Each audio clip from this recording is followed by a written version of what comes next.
Hi, everyone. It's me, your orchestration tutor, Thomas Goss.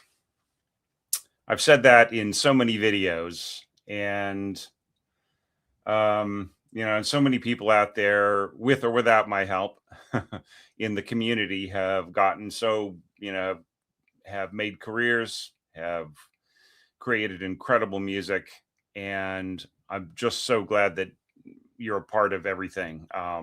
Whether you're on Facebook or YouTube, or you're just a reader of one of my books who decided to tune in today, um, or you've just bumped into this live feed or to this after it was recorded, and of course everybody over on Instagram and Blue Sky.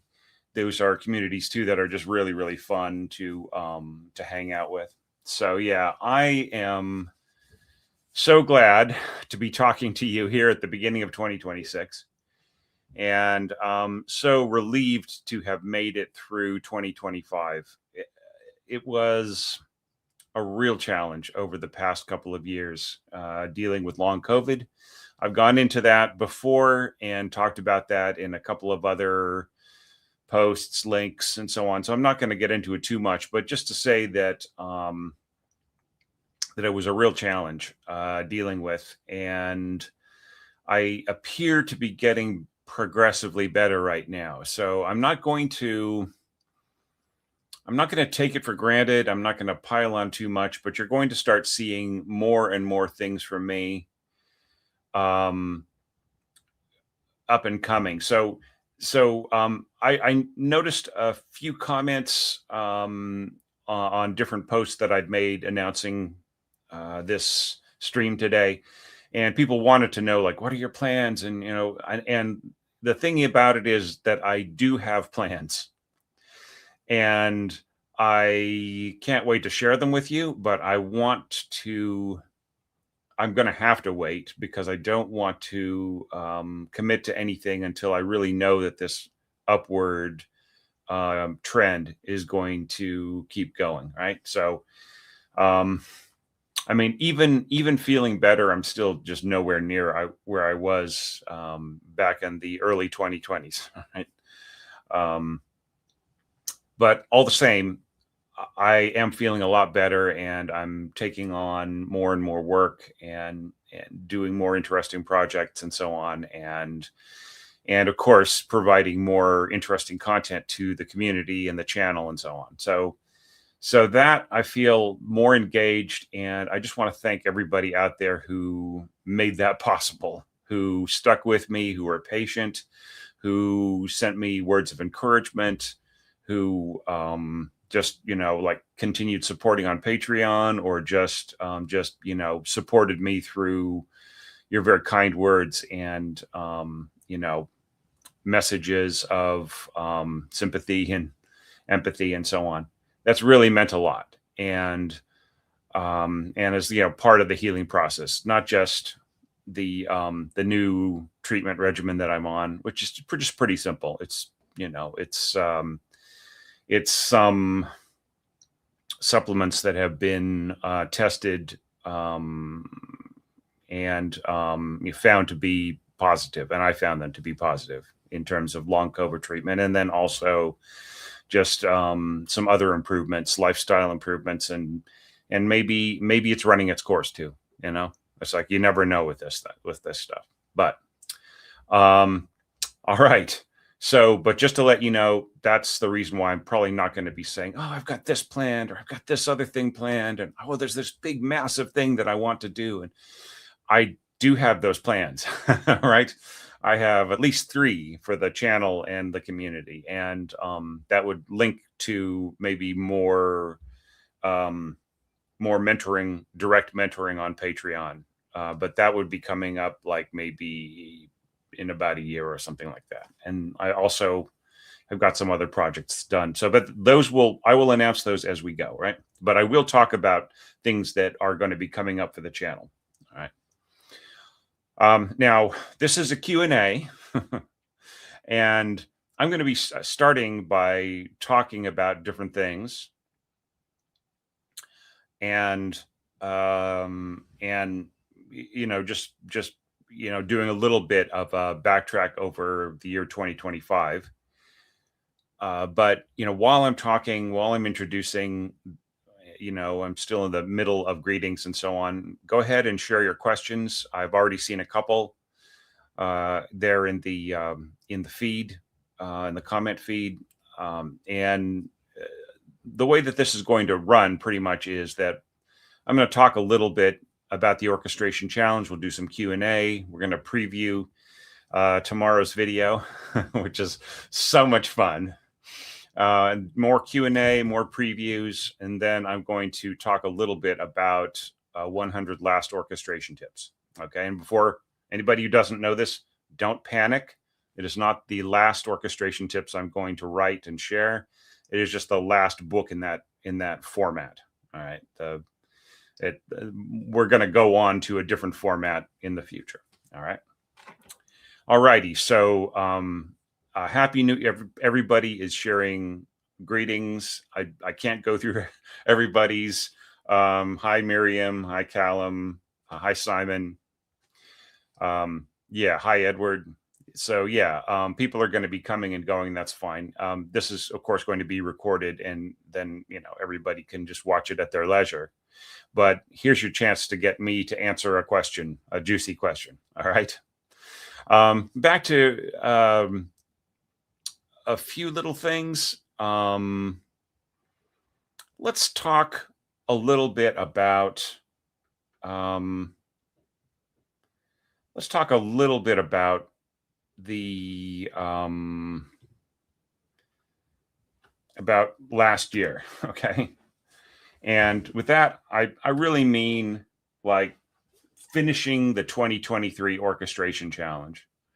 That was just so amazing. And here I've got an analysis of the playlist, right? Number of videos, 105, right? Average duration, 1 hour and 15 minutes. I think that this has to do with the fact that, the last 2 or 3 dozen videos were like a couple hours long, right? So that really yanked up the average.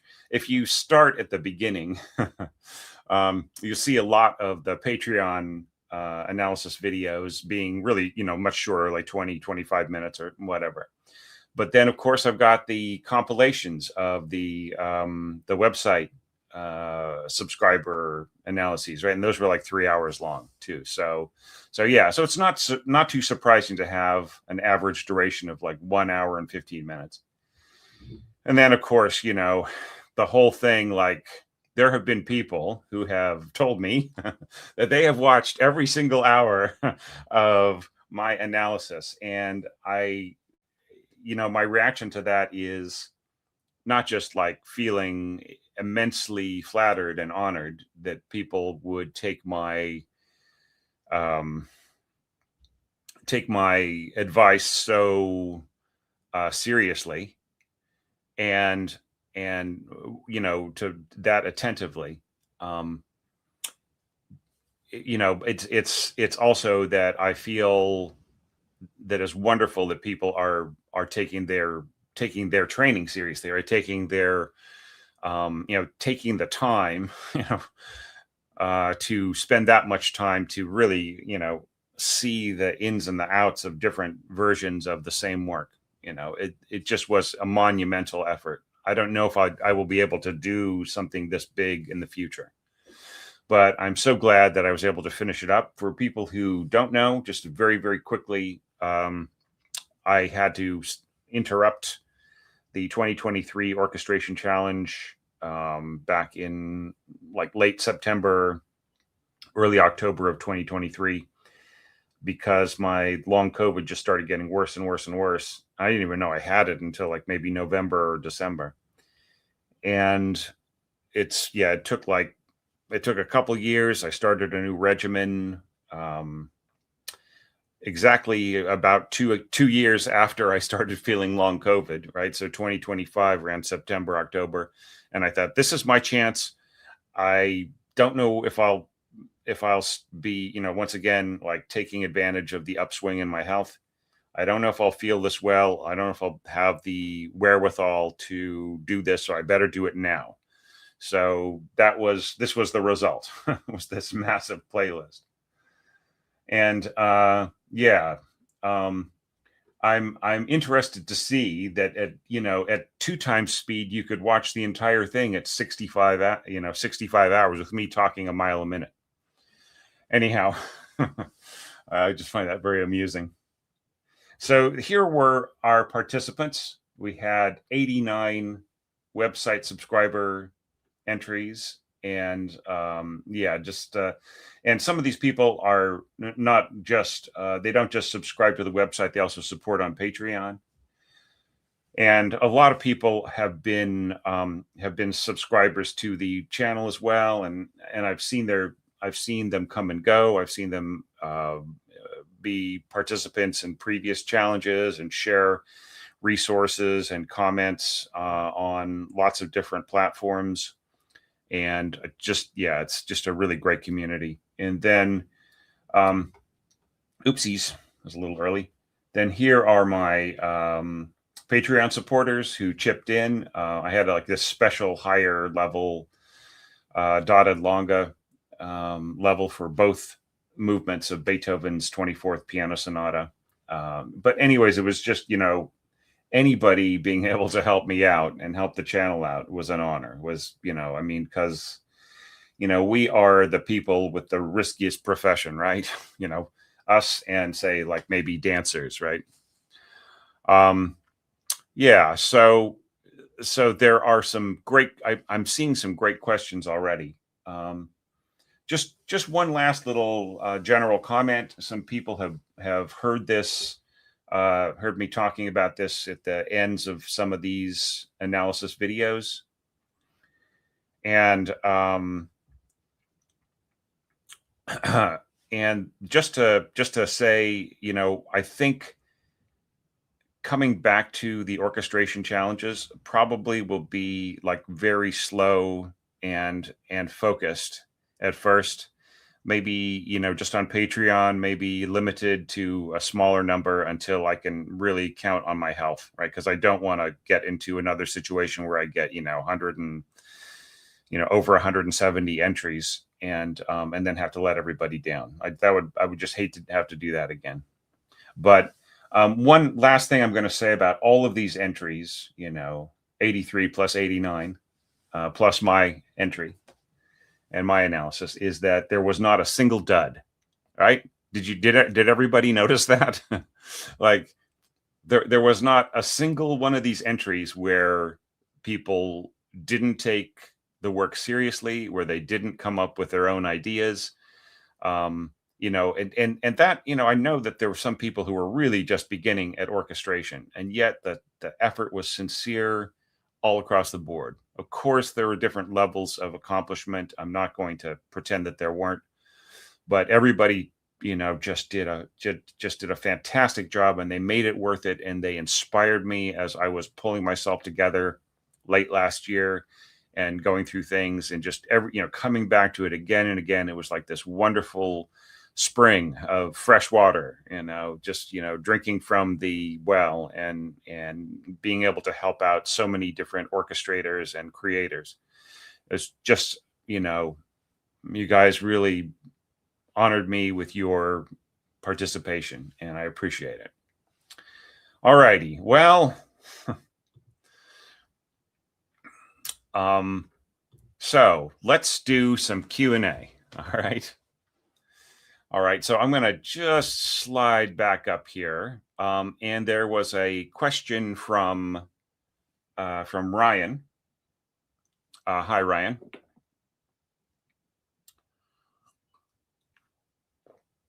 And the question is, would I ever do a tip on scoring for natural brass?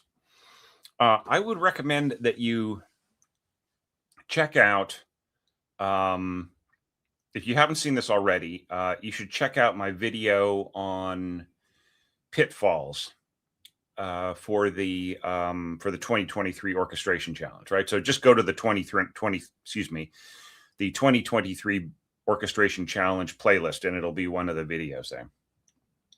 And in the pitfalls video, I talk about scoring for natural horn in a very basic way.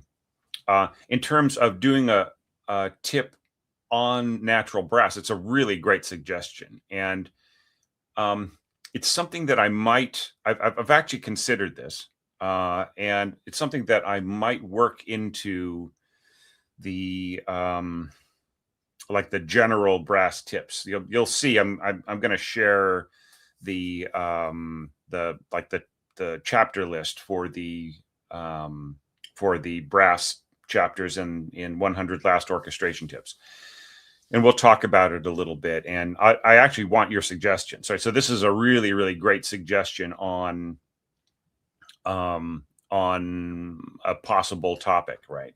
Because, like, natural brass, like, you do see it in some modern works, like, for instance, the Ravel's orchestration of his Pavane for a Dead Princess, that has that actually is scored for horns in G, right?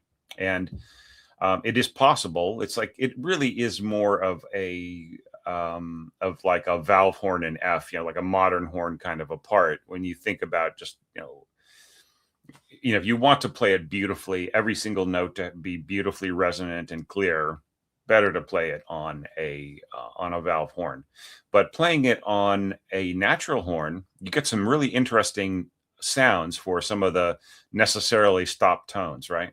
So what I would say, Ryan, just to think about your particular situation, you say, I'm orchestrating something in the style of Schumann. I'm struggling at how to adopt the thematic material for the horns.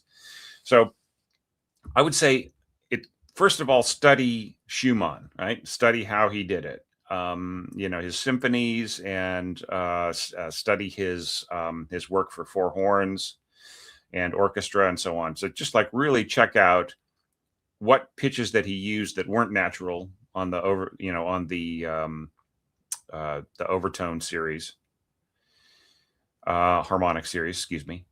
And you'll see that back then, that composers of that day cheated a lot. Like, for instance, the written pitch of A4, like, so, A above middle C, that shows up in a lot of pieces, like Berlioz's Symphonie Fantastique. He just assumes that that's possible, and it's not going to be a problem. Of course, it's going to be sort of, I think it's a half stop or a quarter stop, right? So it's going to have a slightly raspy sound.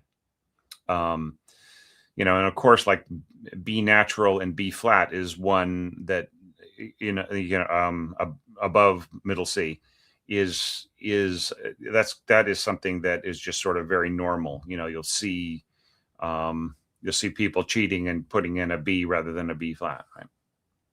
So yeah, so I would say, to a certain extent, I don't think I could write a tip that would solve all of your problems, but I could definitely give you some guidance. So that's a really great suggestion and query.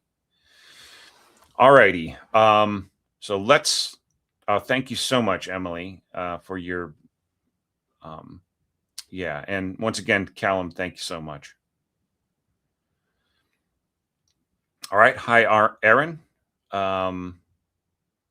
Okay. Now, Callum asks, which composer writes the best flute 2 lines? Well, that would have to be Dvorak, right? Because he was in love with his second flute player. It has sort of led to some naughty jokes about, just how much flute 2 can you write.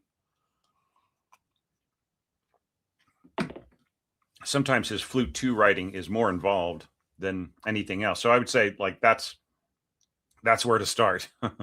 As far as, like, other composers, I would say Ravel has got some really great second flute writing, especially in Daphnis and Chloe, right? And in collaboration with the first flute, in support. And that's really, like, that's really a better bass line, I would say, Daphnis and Chloe, rather than Dvorak, right? Because you could your question can be answered 2 different ways. Like, which composer writes the best flute 2 lines? I could say, well, which composer writes the most extensive flute two lines is Dvorak. But is that a good flute two? Is that good flute two writing? What if you have a situation where it's a community orchestra and you have a very strong first player and you have a second player who is a semi-pro at best and is maybe the student of the first? You might see situations where playing Dvorak, where the first will take over a lot of the second's parts just to kind of get through the concert, because not every player is ready for every part. That happens quite a bit. Edward says 131 hours, some serious homework to do to keep up. Once again, I'm honored if you want to take it that far. Okay. Alrighty. Jesse asks, what are the most common balance surprises in a live hall that composers don't anticipate? One is, I would say that a lot of times low end doesn't come across as strongly as you anticipate it, right? So especially if you're listening to a lot of mock-ups. So in mock-ups, it's assumed that, that you're listening to an orchestra that has got some mics on it, and that everything is really ideal. However, one thing about concert halls is that unless you're playing at a perfectly balanced theater, La Scala in Milan, right? For instance, right? Yeah, that's fantastic. Or say the town hall here in Wellington. That's one of the greatest concert halls in the world. I as far as I'm concerned, it's one of the best I've ever listened to a concert at, but it's been closed for the past 10 years because of earthquake strengthening. The last thing that it was used for was recording the Hobbit 2 and Hobbit 3 soundtracks, right? It was actually condemned for anybody to use it except for Peter Jackson, right? So Peter Jackson had the New Zealand Symphony Orchestra in there, and they were recording it, and that hall had stood there for for how many hundreds of years, or 100 years or so and more, and nobody really anticipated that if there was an earthquake there would be any problems. But the thing is that the seismic analysts didn't feel that it was, so anyway, so that's another example. But unless you have a really great hall like that, sometimes the hall will absorb the low end, right? So you might have some beautiful somber kinds of colors, and the lower end just kind of gets swallowed up in the vastness of the hall. Another thing is that you'll write all these things in your score that really, you're trying to get a nice long sustain from your bass drum and from your timpani and everything else. And you write all these things in there. And then in a live situation, it just totally doesn't matter. You'll hear the notes that you write for the timpanist that just go boom, and then they damp it. And then and also comparing that to when they just hit the pitch and let the kettle's head continue sustaining, and there's almost no difference, because it's the hall that's the sounding board, right? Not the kettle necessarily, right? So that's another one. Sometimes a high end can sound a little screechy, and sometimes the balance just doesn't feel right unless you have a full hall, right? So it's a good reason. A lot of times people question why there is a concert that has a massive hit at the end and a lovely little curtain riser or concerto or whatever at the beginning, and then just maybe before the interval there's a contemporary piece, right? Or maybe at the beginning there's a contemporary piece that's maybe 8 minutes, 10 minutes long. And people will get infuriated. It's why am I being stuck? Why do I have to be in the same program as, Rachmaninoff's second and the Grieg piano concerto? We should have a concert where everybody is contemporary. Okay, that's fine. But maybe the piece won't sound right because there aren't enough people in the hall, because the audience for contemporary music is something that the orchestra hasn't developed sufficiently, right? Now, there's some exceptions to that, like I'd say here, Orchestra Wellington, under the baton of Mark Today, who I worked with many times. Fantastic, fantastic conductor. Symphonist, concerto conductor, ballet, and so on. He just really is versatile, and he has got his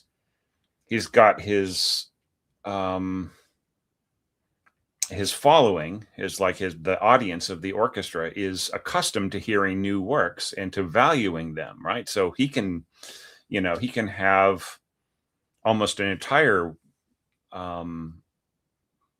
concert of works written in the past 70, 20, 30 years or whatever, and get a full house. So yeah, so it just depends, right? Okay.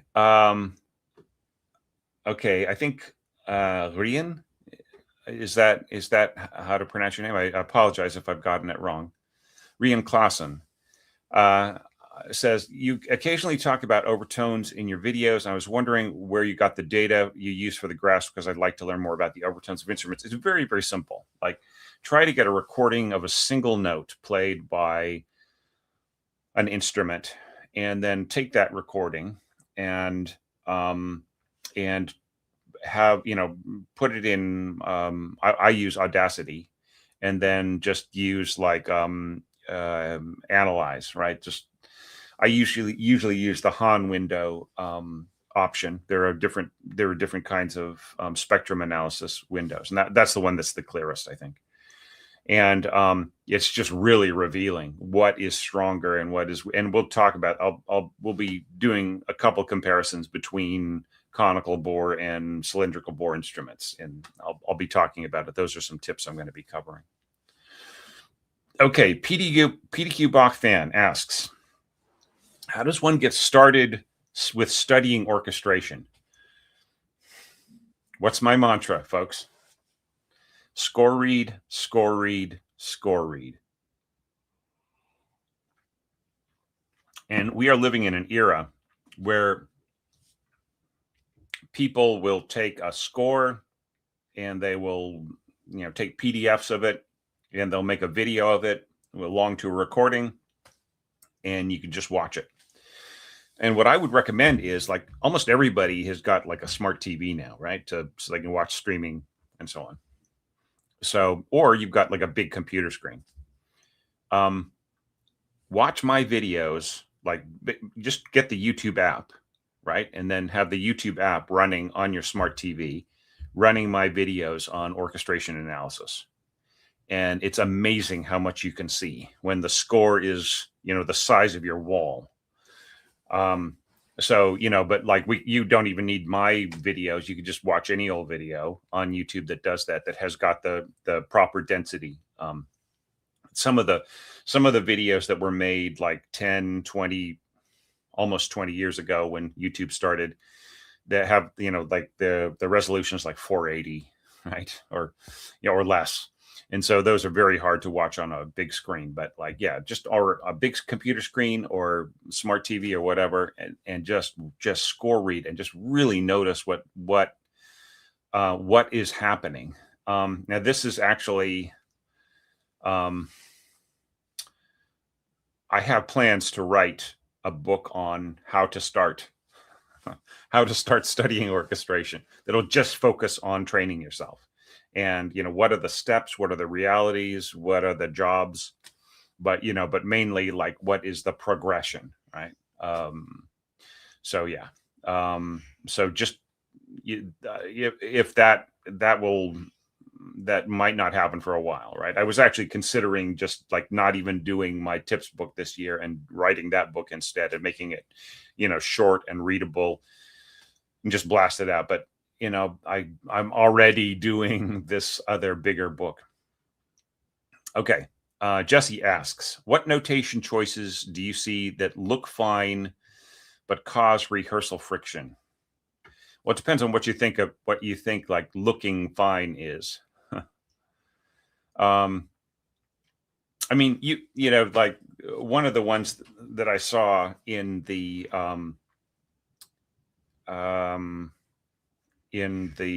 orchestration challenge, I mean, just watch a lot of the later or all of the videos.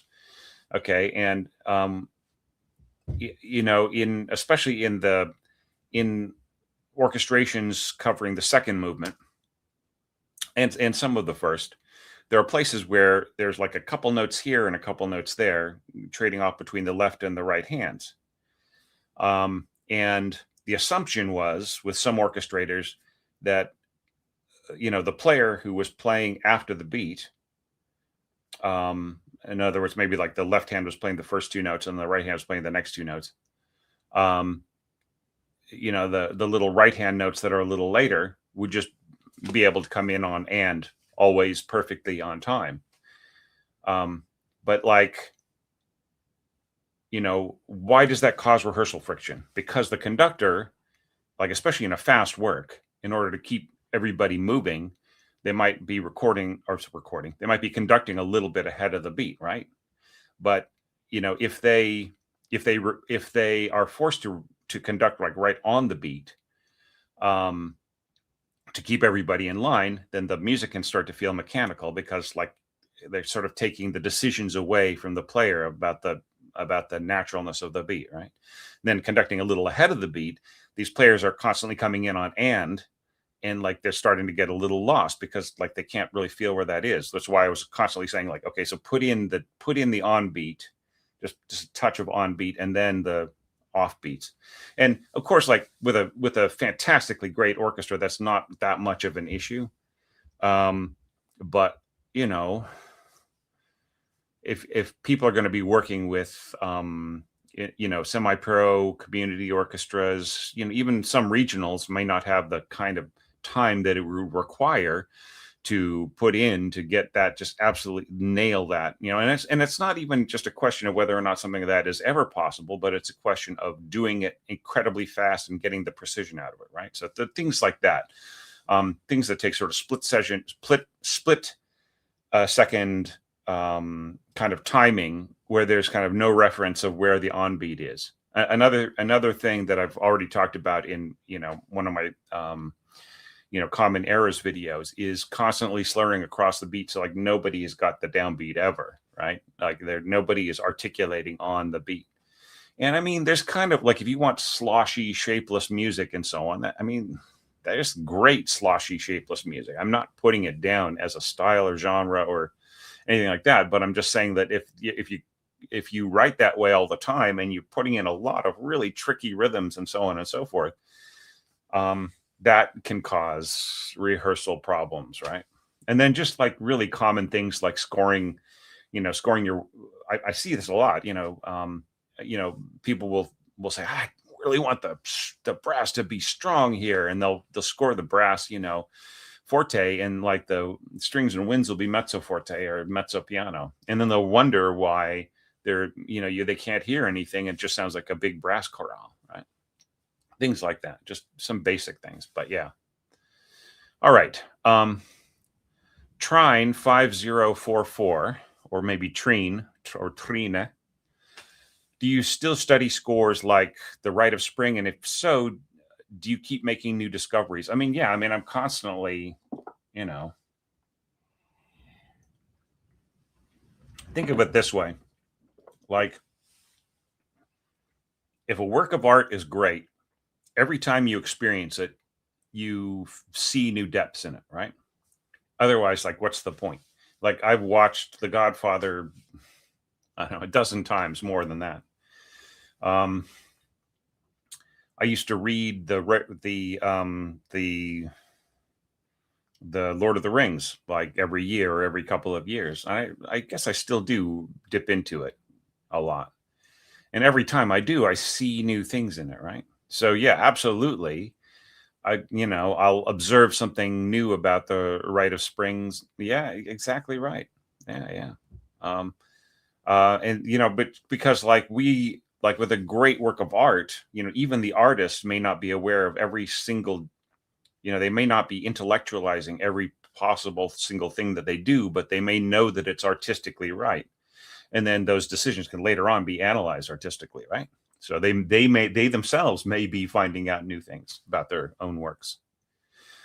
And I would say that would be particularly true in the case of Stravinsky, like having to conduct the Rite of Spring over and over for the rest of his life, right? Okay. JTD 7394 says, "Hi, Thomas." Hi, JTD. "What are some ways to effectively imitate pizzicato in winds, brass, percussion? What tends to work better or worse than expected?" Okay, so I would say, I mean, it depends on like what you're trying to do. If you're trying to like support pizzicato, right? Then just make sure that the instruments are balanced, right? So, the typical one is like staccato bassoon and contrabassoon to double lower strings, right? At pizzicato. So, and you can even write, like, sometimes people will write pizzicato on the bassoon parts. Now, I don't like that myself.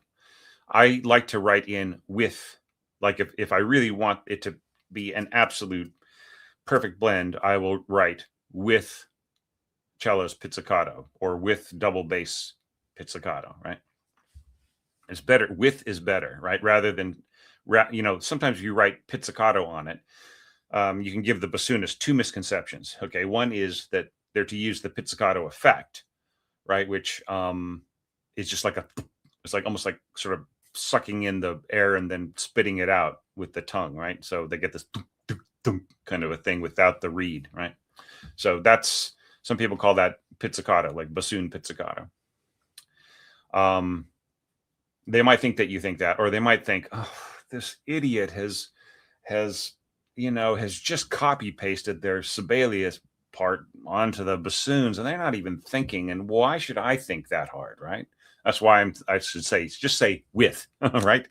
And then that takes away all things. But if you're talking about like things that that simulate, you can say breath pizzicato, I would say, and I wouldn't really use it for higher wind instruments. I mean, any wind instrument can do a breath pizzicato, like I was saying with the bassoonist, just like tonguing their vocal, right, rather than having the reed in it. It's not a very strong effect. It doesn't really have that much resonance, the same way that, say, like plucking the low string on a double bass would. But it does have that bite to it, right? And then, of course, there is timpani, and you can actually mute the timpani, right? That's very, very like people get a little too worried whether or not timpani can be muted, but it's just so easy to do, just like kind of lay the cover across it, or I've actually seen people in a semi-pro orchestra use like their overcoat to just sort of lay it out across just like one little bit. But that's sacrilege to a lot of other timpanists. Like, nothing goes on my timpani head except for my mallet and my palm, right? So like sometimes they can just use their palm on it, and so that can get a very pizzicato like effect. And then in terms of like other percussion instruments, I would say if you have marimba with any kind of mallet, it could be soft or medium hard and so on, hard, but just, I would say, damp, right? So damp the pitches. So those are some suggestions, some basic ones. All right, Emily asks, I can't remember if it was you or someone else who mentioned a tip about being cautious when scoring oboes beneath clarinets. Is there a rule about this or guidelines? Okay, so some people would call this a cross voicing. I wouldn't, because it happens a lot. I mean, you just look at the late romantics to the postmoderns, and you'll see many, many examples. But look, Emily. That's another great suggestion for a tip, right? Clarinets over oboes. I'll have to see if I might have mentioned that. Like sometimes I get a great idea for a tip, and then I'll kind of be reading back over, my first two books, and I'll say, "Oh, geez, I already covered this," or like I covered this in a smaller. This is one of the reasons why like future tips books are going to be more like compilations and rewrites, and I've got big plans for where the orchestration tip universe is going. But for now, I'm actually going to it's a really great suggestion for a tip. I will try to put it in the book. All right. But what I would say, what I would recommend is if you put oboes below clarinets, just make sure that you're not going too low with the oboes. Okay. So if you're going really down into the last, say 4 or 5 semitones, that is going to have this kind of a coarser, sort of a very, very pungent kind of a sound, and that'll tend to overwhelm what's going on above it if there's a close voicing with the clarinets. So if the oboes are in a close voicing with the clarinets, I would say have the clarinets be in the clarino registers and the oboes in the middle of the staff, right? And I think that's the most beautifully balanced kind of thing. Now you can push this up where the clarinets get more biting and the oboes start to get more rounded, right, as they go up. And so like it works fine for about maybe about an octave or so, right? But then when you start getting really high, there are a lot of different situations, and kind of too much to get into right now, but it's not anathema, right? And you definitely can swap the positions, but really have a good timbral reason to do so, right?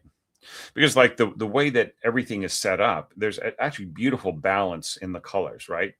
Having like the sort of whistle tone on top with the flutes, and then double reeds below that with the oboes, and then the single reed in between that and the bassoon. So you get a very beautiful, balanced, mellow tone all the way through. But it's a color that has been used in everything. So if you want to swap the colors around, experiment, and so on, then you should experiment. Okay.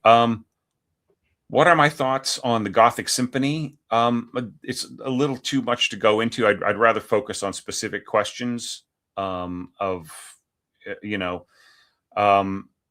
about like issues about orchestration than focusing on any one particular piece. But I mean,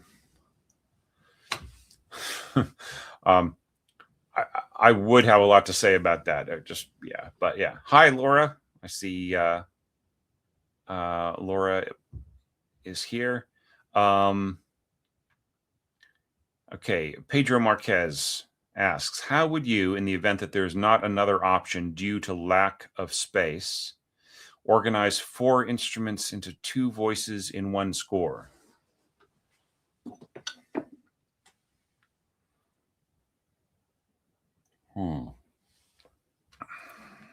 So are you saying to boil down 4 instruments to 2 instruments? Or are you saying like,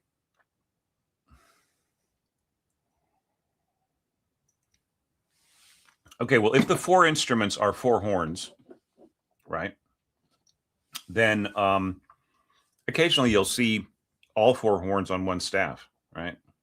Just like in really, really vertically condensed scoring. I don't approve of that.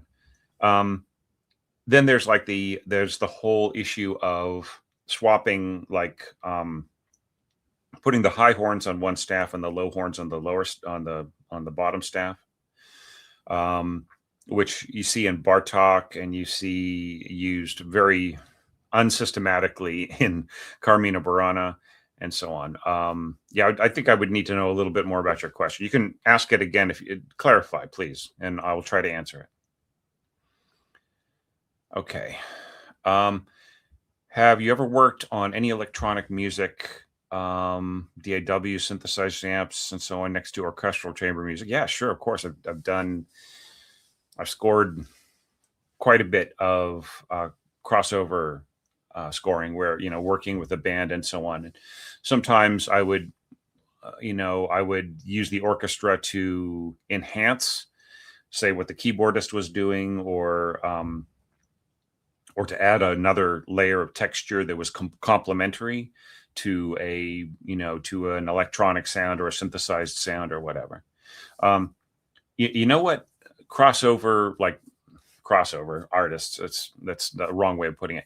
You know what, like, artists really, really enjoy when you are making a crossover score for them. Like if they dealt with like synth horns their entire career, right? And then they play with an orchestra, and they hear live brass playing, ripping on all those lines, ba ba ba ba, right? I did that for Billy Ocean. That was wonderful. He had a concert. I was asked to score a couple of tunes for him for a concert here in New Zealand, and I did his two biggest hits. Like When the Going Gets Tough. And I put all of that onto, I turned the brass section into like a horn section, and he dug it. He really enjoyed. I had another performance where I was the host that day. Everybody wanted to meet me up there. It would have been better for my career if I had not done the hosting thing and I'd gone up and met everybody. But yeah, apparently he really loved it, the orchestra just blasting away on all of his horn lines. Okay, so I'm going to answer one more, and then we're going to do a little discussion. But please keep the questions coming. Okay, so the last one is for now is Jesse asks, when you start on a short score, what's the first thing you do before assigning any instruments? Well, I mean, I lay out the page. I mean, what's the first thing I do before I start on a short score is I think of the idea and I work on it in my head. So the short score is up in here usually. And, and once I've got it to a certain point of development, then I just write it all out, right onto a full score. So like I've sort of gotten past the short score phase, but I would say if you're working in short score, and you're just basically really starting from nothing, I would say the first step is don't go to the short score until you have some developed themes and ideas. Okay. So like sketch out different things, like maybe on a grand staff or whatever, and then take those ideas and then develop them out onto a short score. Right. So, I mean, if you look at Mahler's short scores, they're kind of funny. Like he'll start off with like a staff or a grand staff, and then he'll score for a while. He might have little notes on like strings, whatever, blazer, and then he'll like add another staff to it, and that'll go on with 3 staves for a while, and then 4, and like it gets bigger and bigger, and then it gets smaller and smaller again, right? So yeah, my instinct is maybe it'd be better to tell you to come at it, like to develop the ideas in some rudimentary form, and especially in what the word form is, if you're working on something that is formal, right, that has sort of like maybe like it's like a sonata allegro or ABA or whatever, just like having the basics of the idea down, even if it's just writing out the themes, right? And just like writing down a few ideas about the development, go to the 5 here and, and modulate back and blah, blah, blah. And then go to that's what I would do before assigning any instruments, right? And in terms of like the short score is like, in terms of assigning instruments, that's just a little note on the score saying oboes, right? So, because you'd like having a grand staff for winds, a grand staff for brass, and a grand staff for your strings, plus a little floating staff in the middle for, I don't know, who's soloist or percussion or whatever, right? And that should take care of everything. And since you might not have percussion very often, it might just be 6 staves, or even just like 5 or 4 or whatever, right? If you just have a long passage for winds and strings, then just deal with your 4 staves, right? Okay. Alrighty. So let's go back to my little diagram here. Okay. And I'm going to give you guys a little preview of the actually, you know what? Let's come back. I am jumping ahead. Apologies. Okay, sorry. I wasn't looking at my outline on the other side. Okay. All right. So now let's talk about, the future of the channel. Not the future in terms of like, I'm here to talk about your future, young man, but just about things coming up soon. So obviously we're going to get back to orchestration tips, right? I have a lot to share. Things from the book, just consider like the tips that I'm going to be releasing over the next 6-7 months are going to be, previews of the book, right? And in fact, a lot of the things that you've seen previously, like stop burying your flutes, right? And other, low horn scoring and so on. Those are all previews of chapters and so on. And there's going to be a lot of rewriting. I may be cutting some things down to just really, boil things down to the most effective way of saying it. And I may be expanding some things too. So we're going to have more tips coming up. I need to finish some things that I promised to start. There's a book review that I've been wanting to do. That should be coming up next month, I think.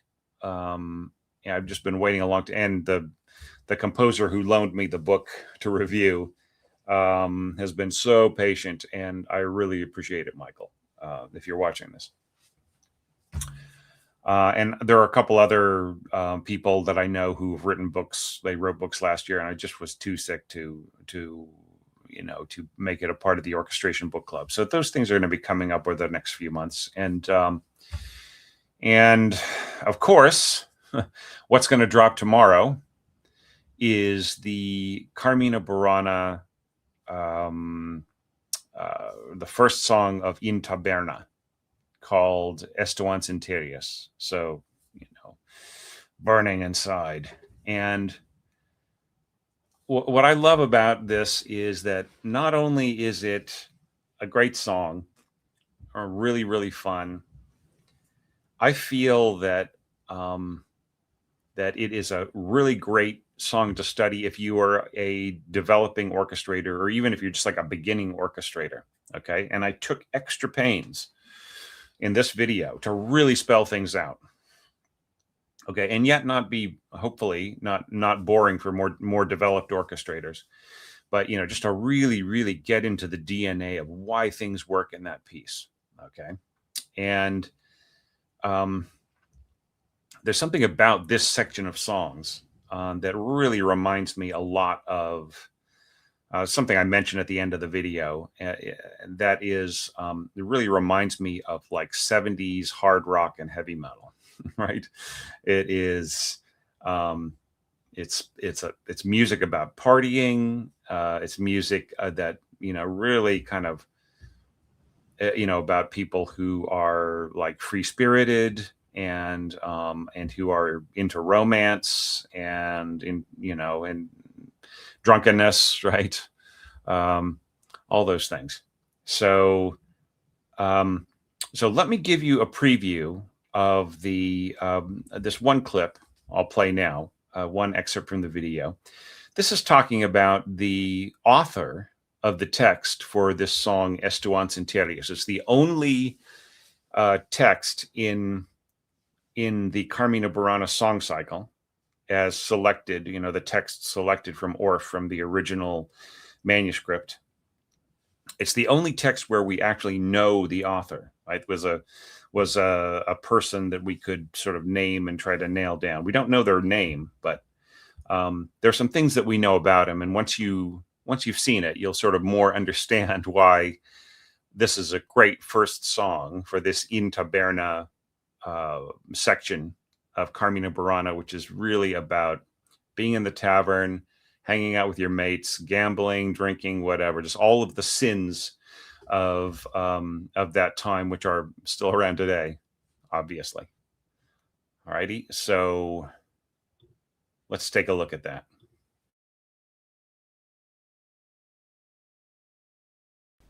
The author of this text is actually known, unlike the many other anonymous verses in the original medieval manuscript. Though we don't know his name, we do know his title, the Arch-Poet, and a bit about his life story through his circumstances and the text of his own poems. He appears to have been born a young aristocrat who, like so many other Goliards of his day, pursued a life of worldly pleasures and adventuring after his education. In the case of the Arch-Poet, though, this education also gave him the training to eventually be hired as a master of writing letters, a so-called dictamen in the court of the Holy Roman Emperor Frederick Barbarossa, under the patronage of Frederick's arch-chancellor Reinhold of Dassel. Before this appointment, the Arch-Poet traveled around Europe, living the good life in cities such as Salerno and Vienna, then journeyed as a member of his patron's entourage around northern Italy, France, Austria, and Germany, always apparently having time to indulge his sensual passions as mentioned in his poems. This has led some scholars to conclude that a lot of his salacious portrayals are mostly exaggerated and used for dramatic effect rather than being strictly autobiographical. And even further, that some of his carousing and supposedly sinful ways act as a pretext for asking forgiveness, and even more importantly, for more money from his patron. At least in the case of this song's text, Estuans Interiors, the motivation appears to be what we'd call today a not-pology, occasioned by the Arch-Chancellor asking for an explanation after hearing about his prodigy really tying one on during a night of drinking and gambling. With typical bravado, the Arch-Poet delivered a sublime confession of his earthly pursuits, freely and frankly admitting to gambling, drunkenness, and seduction, without a hint of regret or penitence, except for a few obligatory stanzas at the end which lack any real seriousness. It shows how unusually tolerant were the ruling classes of those times, that this confession is found copied out in no less than 30 different medieval manuscripts, and represents a credo to the Goliardic ethos. The Carmina Burana copyist preserves the entire poem and appears to add several more stanzas, possibly of his own creation, not to mention editing several word choices that, if anything, underline the free spirit of the text. True to form for our Goliard-adjacent monks, the text is copied out carefully around a natural gap in the vellum page. But later, a brownish stain may point to beer spilled across the page by a drunken reader.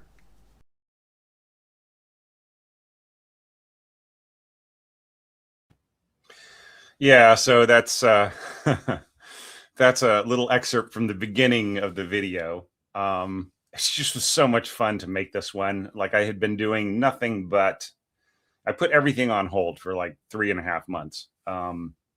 In terms of making Carmina Burana videos and tip videos and so on. I wrote some tips and incorporated some of them into the later evaluation videos and so on. But I released some tips and text on the exclusively on Patreon and so on. But yeah, just like I hadn't really done anything like this, any scripted, images and so on. And it was just a joy. It was just so fun. So that's going to be released tomorrow. We're going to learn, what did the Arch-Poet have to say about his his slightly sinful life, which, I think I have the suspicion that by our standards today, he'd be what we call a party animal, but he probably, compared to an actual rock star or whatever, probably kind of tame, I'm thinking. But, for back then, shocking.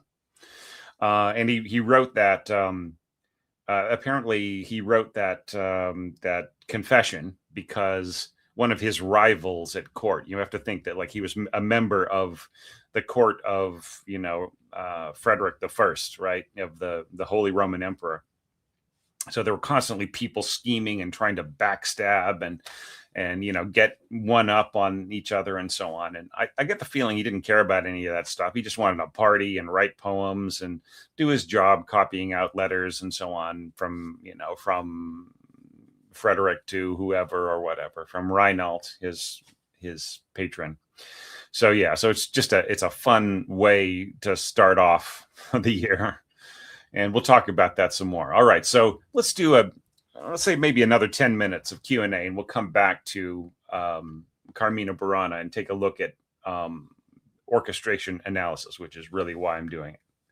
All right, there's a quick question from Pedro Marquez. Would it be an option to write above the score a deux to signal first voice and signal under the score a deux to signal the second? No. So, all right, so somebody comments that a deux means two players. So only use the marking a deux when you have a single voice that is using both players and the staff has only two players written on it, right? So this would be in full score. Don't use a deux in an instrument part.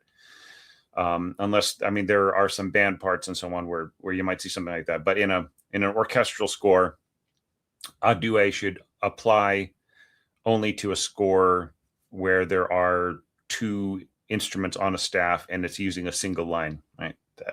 And it should only be used for winds and brass. Okay. All righty. There's another question about the Gothic Symphony that must have come after I had, or before I had answered.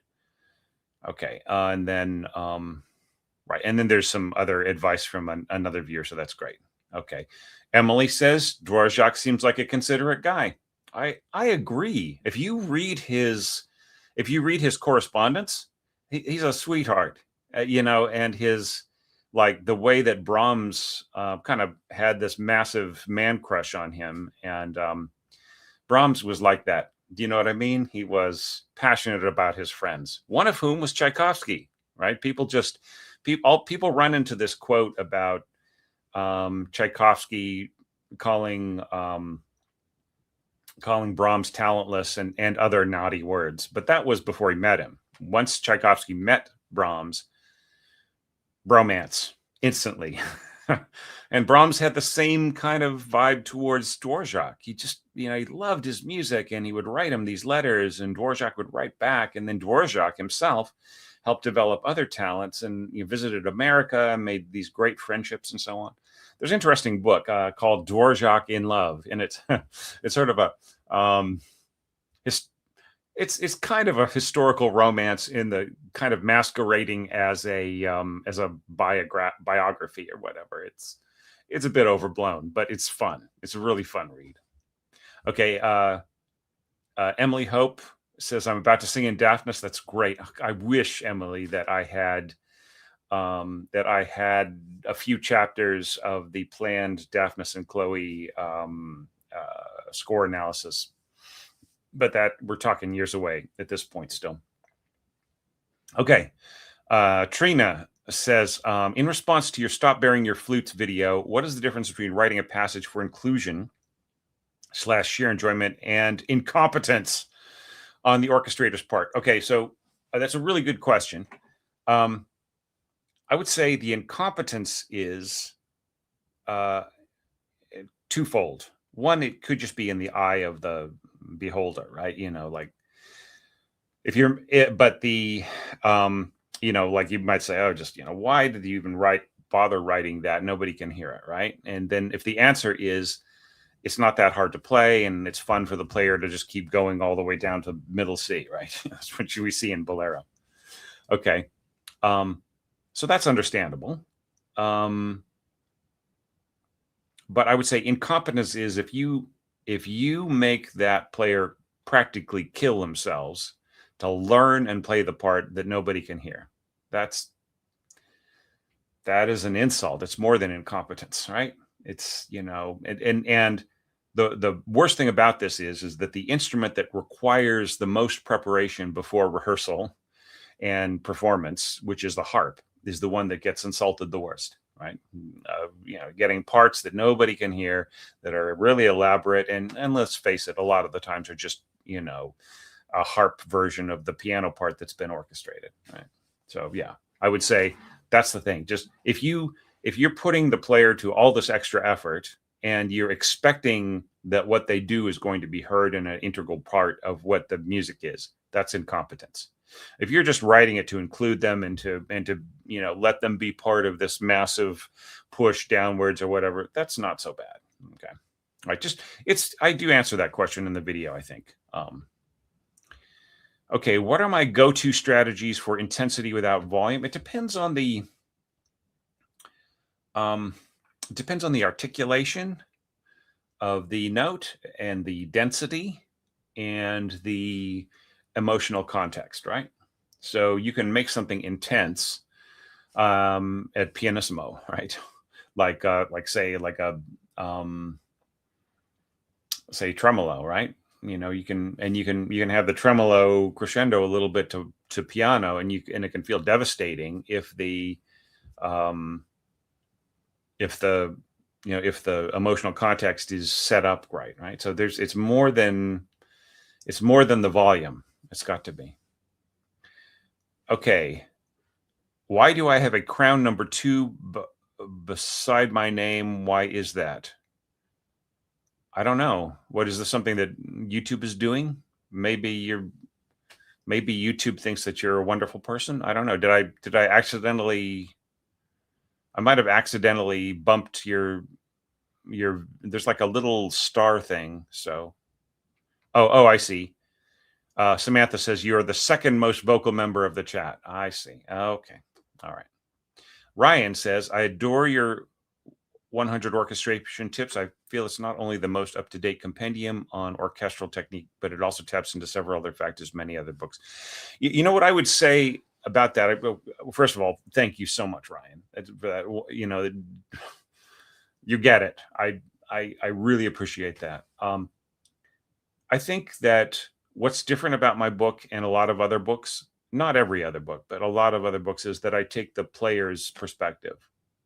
It's like, that's the important thing is, okay, so here's an example of like why that's important, right? There is this one Spanish harpist, and he has got really, really long, he's got a really, really long fifth fingers, right? And the shape of his hand is just that it's this, his fingers don't have this curve that really falls off quickly. They really, the shape of his hand is so that he is able to use his pinky fingers when he plays the harp. Okay.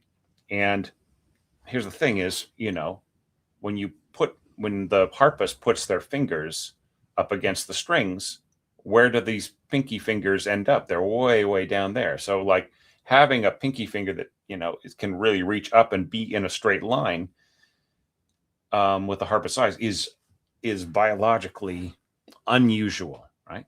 So his work started getting shared on the Orchestration Line Facebook group and so on. And, and people were saying, oh, so I guess you can use the fifth finger in scoring. And then a lot of harpists said, look, and that's all well and good for him. And, he's got this unusual talent and this unusual body shape, but, we can't play that. We're just not, like, for us to try to do that would actually injure us in the end. Right. It would create strain in the hand where, we would just become, like we would shorten our careers. And, lo and behold, we had comments, people just sneering at this perspective and saying, oh, you should just join the 20th century, right? Those harpists should stop whining. Okay, so my books don't do that. Okay, my books ask the harpist what they think, right? And not just one harpist, right? Just several. Like there are people with different perspectives. I just want to know, right? That way, when my readers get into that situation, they know that they're not going to blow it, right? The other thing that I feel that I try to focus on a lot is trying to eliminate raised hands at rehearsal, right? Because that just eats up time. Like time is money in the rehearsal and performance world. Let's say you got a full orchestra, the orchestra of your dreams, and you've got 4 or 5 rehearsals for your massive Carmina Burana scale work, right? Every time somebody raises their hand and says, well, look, I can't play this, or can we do some pencil work on this, or blah, blah, blah. It's like $75, $100, $125 down the drain for just that moment where everybody's just writing that down. That is the amount of time and money that is going into that, right? If I can help the reader cut that out, right, so that they can go into it and they don't put something in the score that causes too much. And look, I mean, I am not perfect either. I scored 2.5 hours of music for Signature Choir, and they've taken it around the Pacific, right? They played it in 2 different cities here with New Zealand Symphony Orchestra, Wellington and Auckland, and then they've been to Sydney, and then later twice, I think, and then later they're going to be working with Melbourne and having them perform it, right? So like they are taking this around, and I mean, there are still dumb mistakes that crept into my score, but fortunately it's not like I almost never have somebody say I can't play this. I mean, it's that didn't happen, thank goodness. But every once in a while something dumb would happen, like a note ended up, or a phrase ended up like dropping slightly, just because as I was editing everything, just I had a selected bar and it, I must have hit the down arrow or something like that. There were a couple of stupid mistakes like that, right? But they got worked out, and they've made it into the literature. So those are aspects to my book which I feel are different from other literature, right? But I mean, there's some good things out there. I think that I don't want to just take credit for everything being great, but like in my book and nobody else's, there's some other great materials out there. Okay. What does touch 4 and touch 5 harmonics mean? It just depends on the node, right? There are different, like if you're touching the 5th and touching the, hang on.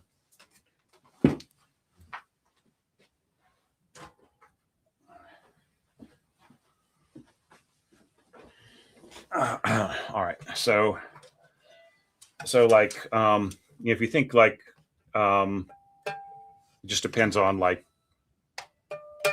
right? Depending on which node, right? So usually touch 4 is like where it is used for artificial harmonics. You just change the position and play up a 4th, or touch the node that's up a 4th.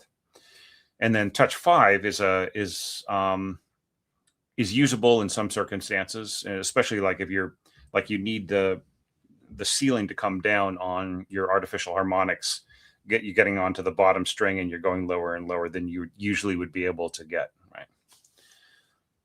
Can I play any instruments? This is my mandola. It's a mandolin that is in viola tuning. Actually, it's actually in mandolin tuning, but it's intended for viola tuning. And then here is my cheap little mandolin. I need to get a better one. I want to get a 10 course, so 5 pairs of strings that has like the low C, right? So I can play pretty much anything on it that is intended for higher instruments, viola, and I want a wider neck and a longer scale. I love this scale here, 17-inch. viola scale, because look at my fingers. They're huge, right? So I can play that. I can play guitar. I can play piano or keyboard instruments, organ, harpsichord, and so on. But I just don't have time to practice. But I have concert. I've been a recitalist on harpsichord and piano, and yeah, I've been trained on organ by that's a whole story. It's in my diary of an orchestrator. Okay, how common is the alto flute as an available resource? And if orchestra doesn't have one, how much of a hassle is it to source one? I'd say in any big city or medium-sized city, it's real easy to get an alto flute. They're just around. Sometimes the orchestra will own one. Sometimes the player will just have one just to do, so that they can play all the alto flute solos. I think New Zealand Symphony Orchestra owns a bass flute, which people borrow all the time to do recording projects and so on. And then I think all of their flute players have got their own alto flute, C flute, and piccolo. So yeah, it's not a big deal. If you want to score, if you need to score for alto flute and you're going to do it right, then go ahead. Somebody says, get the scores. All right, where? I'll do it later. Okay. How do you play natural versus artificial harmonics on a string instrument? Okay, so here's a natural touch 4 harmonic. All right, so it's just up a fourth, right? Okay, now what I could do is I could just touch the node up a fourth from the stopped tone, right? So that's basically how it works. And then there's a touch 5, right? There's nice and resonant, and you can also get that can also be artificial. So I love this, by the way. It's, I think, 150 years old or something like that. And it's got the most beautiful tone. This is the best instrument I own. And this guy right here, this liuto cantabile, it's a 5-string mandocello. So it's got the E on top, so you can play all the octave mandolin stuff. But actually, the neck is a little too narrow for my fingers. I'm kind of, And then this guy right here is just a standard Irish bouzouki, which I'm using as an octave mandolin. I just restrung it recently, but I have to let the strings sort of settle, right? After you restring, especially a very long instrument with double courses like that. I just like to let them, get used to where they're sitting. All right. Okay, so Callum has added a note here about bass notes, C basso, G basso. Okay, right, whatever. That's not a question. Okay, but that's fine. Thank you for adding that, Callum. Okay, what scores would you recommend for a beginning score reader? Actually, this brings up a question. Somebody asked me, could you grade your orchestration studies, like my score analyses? And I would say that Carmina Burana, I would just say start with that. And I've got the next one that I do, I'm also going to do in this style where I just really focus on the basics, on the fundamentals. And then going up from there, I would say go to my Ravel orchestration of Mussorgsky's Pictures at an Exhibition. That would be a good one to go to next. And then from there, I would say check out the planets. And then that will get you ready for Stravinsky's Rite of Spring and the Schoenberg 5 pieces and so on. Right? That would be the order that I would study my orchestration analyses in. Beginning score reader, I would say study a lot of chamber music, because it's very what you need to do is you need to learn to focus on part writing, right? That's so important. So like with a string quartet, you just have four voices going on at any, or, more if there are double stops and so on. But just four instruments all kind of working together. So a string quartet is a great thing to, and then also like say piano quartet or piano trio or whatever. But really study a lot of chamber music and really just pay attention to all, because it's really focused down. It's like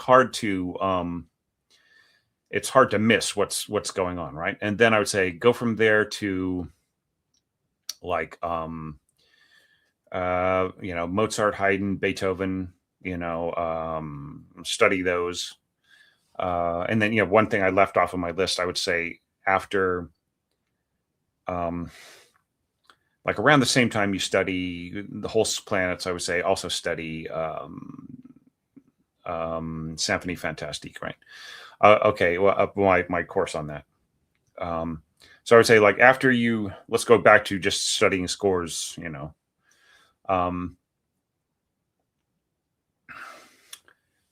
after you've studied some of these symphonies and so on, overtures, and I would say start studying smaller scale, more modern works, say like the Grieg Piano Concerto or Debussy's Prelude to an Afternoon of a Faun, or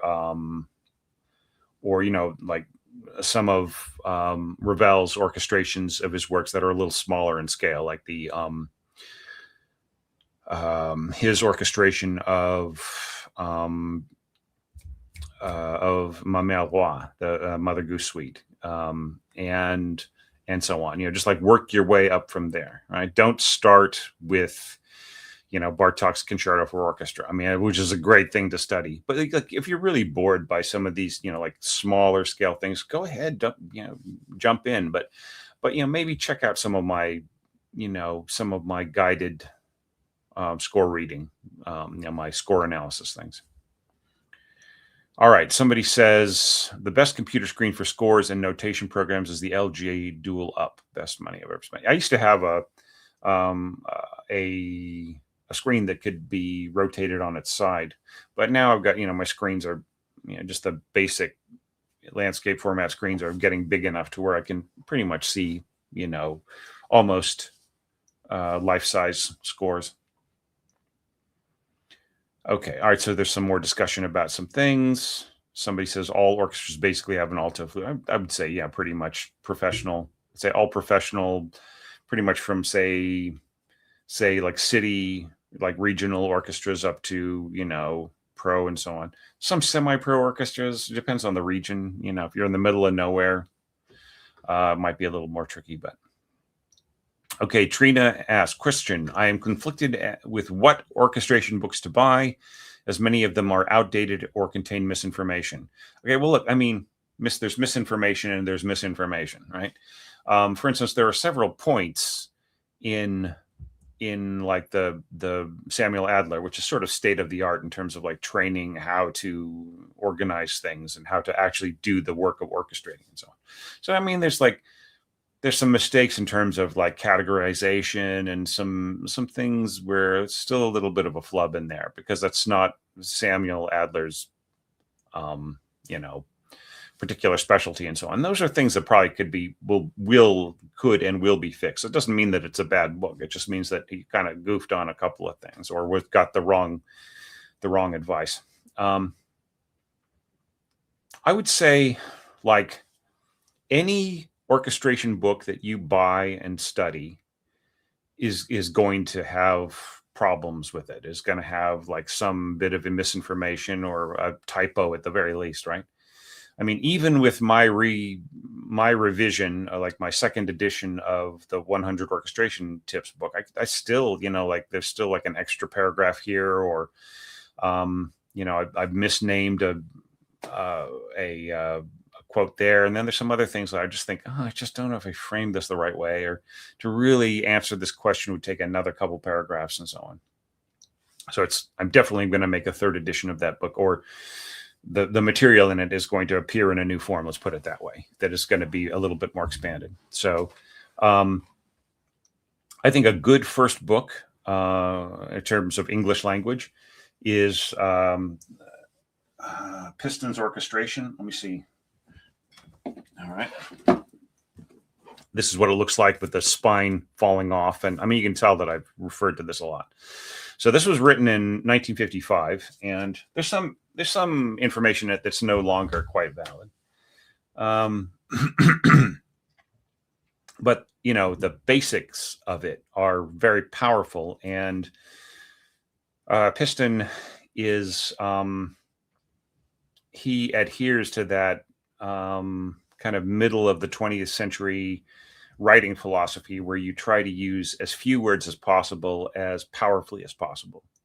So it's sort of like Isaac Asimov, he's famous for that. Just, what did he say? He said, some people's books are like paintings, and you look into the painting and you see all of the, beautiful things that the writer has come up with. And he said, my writing is like a clear pane of glass with the information behind it, right? Like you can just see right through my writing. You're not getting stuck on my style and, and all of my stuff. So that's what I would say, that's the way that Mr. Piston wrote his book, right? He doesn't get in your way. Every once in a while he like cracks a joke, but I would say he's the most transparent in that way writer, just like, and he gets you the information as quickly as possible. But like in terms of like state of the art, pretty much everybody is studying the Adler right now. Some people like the Kent Cannon book, and there are a lot of people who have gotten a lot out of other texts. I don't really have a huge preference, but I just know that like if you end up going to a university, the Adler you're going to have to probably study. So. Alrighty, and yeah, just like it's mentioned that I have videos on that. Yeah, just I've got a playlist on textbooks and so on, and also like on my on orchestrationonline.com, there's a whole books section in the menu. Okay. Okay, Stashi 1808 asks,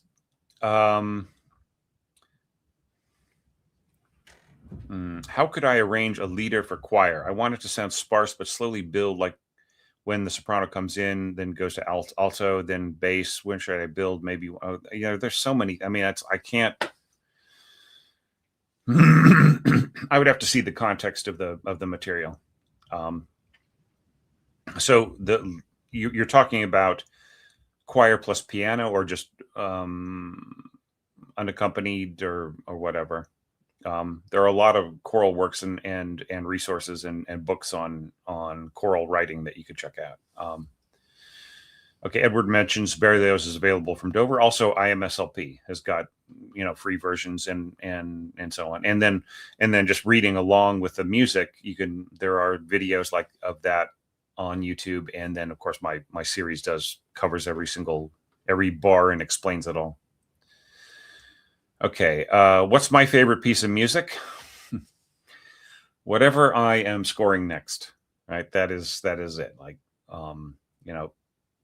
if I were to have one bit of advice to somebody like who, and that is to try to become your own favorite composer, right? And that takes years, but like, it involves recognizing what it is in what you're writing, what you're scoring, that sounds like you, and what sounds like your influences, right? And after a while, that little bit that sounds like you're going to find more and more bits that sound like you, till finally it's almost all just you, right? Or it is always all just you.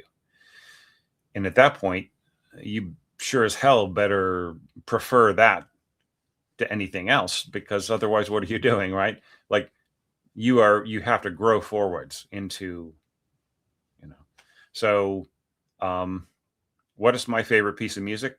I have this here in my head. I've got a full piano concerto, which I just have never bothered writing down, but I wrote there's an article on it I think it's on orchestrationonline.com. Just check out my Diary of an Orchestrator entries, or it's on Patreon as well. It's like I went to the hospital and I had nothing to do for once. I couldn't like work on anything or whatever. So I just had to lie there, and there was nothing to entertain myself with but just running through my concerto. And people were saying, "Wow, I want to be on the drugs you were on." Well, it wasn't all that fun, but yeah, but just kind of going through, like, yeah, that's thinking of things, right? So that's one piece. And then another piece that I'm really, really fond of right now is I decided to write my own massive 1 hour piece for massive orchestra. So I'm working on that right now, and I'm having so much fun. So yeah. Okay. All right. Stashi comes back. I want to arrange a leader for male choir. I want to sound like Beethoven, but not block chords only, which I tend to do. Want it to be Stahar, Rogers, and Hammerstein, Beethoven, choral. Yeah. I mean, yeah. I think that there are some materials that you can study that are more, I think today probably I just want to answer more questions about the orchestra rather than choir. But, I will be talking more about choir. I would say check out some of the stuff I've already talked about in my Carmina Burana series. I do talk about choir a lot in that. Okay, Ryan asks, is it better to send the orchestra librarian and or conductor a condensed score, or one that keeps showing all the instruments on every page? I see what you mean. Like, cutting out the, it depends. All right. If it's a situation where the conductor is going into a recording session, right? Like, say it's intended for like a film score or whatever, I would say better to have just every instrument on every page. All right. Except for, like, you can cut out some of like the little guests and so on. Like if you have like a little bit of, let's say you have a teeny little bit of a theremin at the beginning, and then you can just leave that out for the rest of the piece. Or if you have a few little percussion things, you can cut them out later. But the main, the winds, brass, percussion, just like, strings, I meant to say. Just leave them on a big, and then you'll see that the conductors will just write all over the score, like if it's for a recording session or something like that. If you are composing something that is kind of intended to be published and is a kind of more of a long-term concert work and so on, and it's almost like like you're writing a book or something like that, then I think it's okay to break down pages into partial. I'm actually going to be finalizing somebody's work, I think, if they accept my quote, next week. And yeah, I'll probably, his piece it's a serious concert work that he orchestrated from the work of another conductor, or excuse me, another composer. And that, really deserves to, that's better for that situation. Do I have favorite compound colors? I try not to. And if I find that I do start using the same ones a lot, I try to figure out some other way that I could do things. I'm afraid to have a favorite thing, right? So the people will say, "Oh, look, that's just Thomas's thing," right? "Oh, Thomas is doing his thing again," right? It's sort of like Poulenc. He started like he'd do all these tricks, like, he'd have this beautiful, lush, optimistic phrase, and then he'd end on like he'd resolve, he'd go 5-1 minor. So like he did things like that, like, too often, right? Or like he did like certain quite unusual, striking chord progressions like 2 or 3 times within very significant works, right? So like people say, "Oh, that's just the same thing from that he did in the harpsichord concerto." PQ Bach fan, I'd really like to hear some of your compositions. Would you consider uploading them somewhere? Just go to the channel and check out. There's a playlist of Thomas's music. All right. Also, you can go to the Radio New Zealand website and search under Mana Moana, MANA MOANA. All right, with signature choir, and those are my orchestrations. That's about half of the concert is in there. It's maybe about an hour's worth of orchestrations that I did using Polynesian musical material with the choral arrangements of the choir. which just are amazing. Oh yeah, was that Concerto for Dinosaur and Orchestra in Orchestration 104? What is that? Oh, okay. So that's probably something I shouldn't have used, but it was a great way to include the contrabass clarinet. Yeah, so that is part of a project for a family show, and I can't really talk about it much more than that. But yeah, somebody actually offered to I don't know, orchestrate it or finish composing it for me or whatever. Don't worry, it's something that will come to fruition eventually.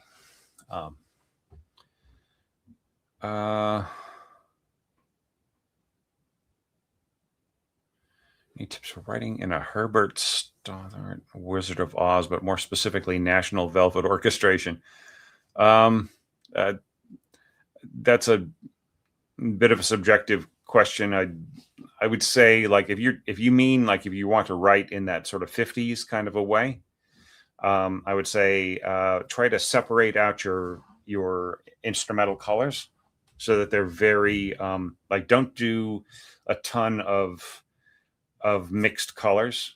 Do you know what I mean? Like they tended to like really have like they would use winds to like make the vocal lines, especially choral vocal lines, feel very light, you know, and the strings would be a pad behind it, right? And then like the strings might combine with the winds in order to soar, but they didn't use a lot of really intricate, complicated blends of colors, except that they would blend some colors in very interesting ways. And there's kind of a Disney style of doing that, which has survived to this day. I mean, it was speaking of the word Moana, in the Moana film, I saw some of that, some of the Disney orchestrators using some of those techniques. You're just going to have to get a hold of some of those scores and study them. Why hasn't the bassoon permanently had a low A, asks Trina. It just kind of really doesn't need it. You know, I mean, I've gotten by without really, you know, I mean, how many hours of music have I scored that's been performed professionally now? I can't even think. I mean, it's over 50, 60.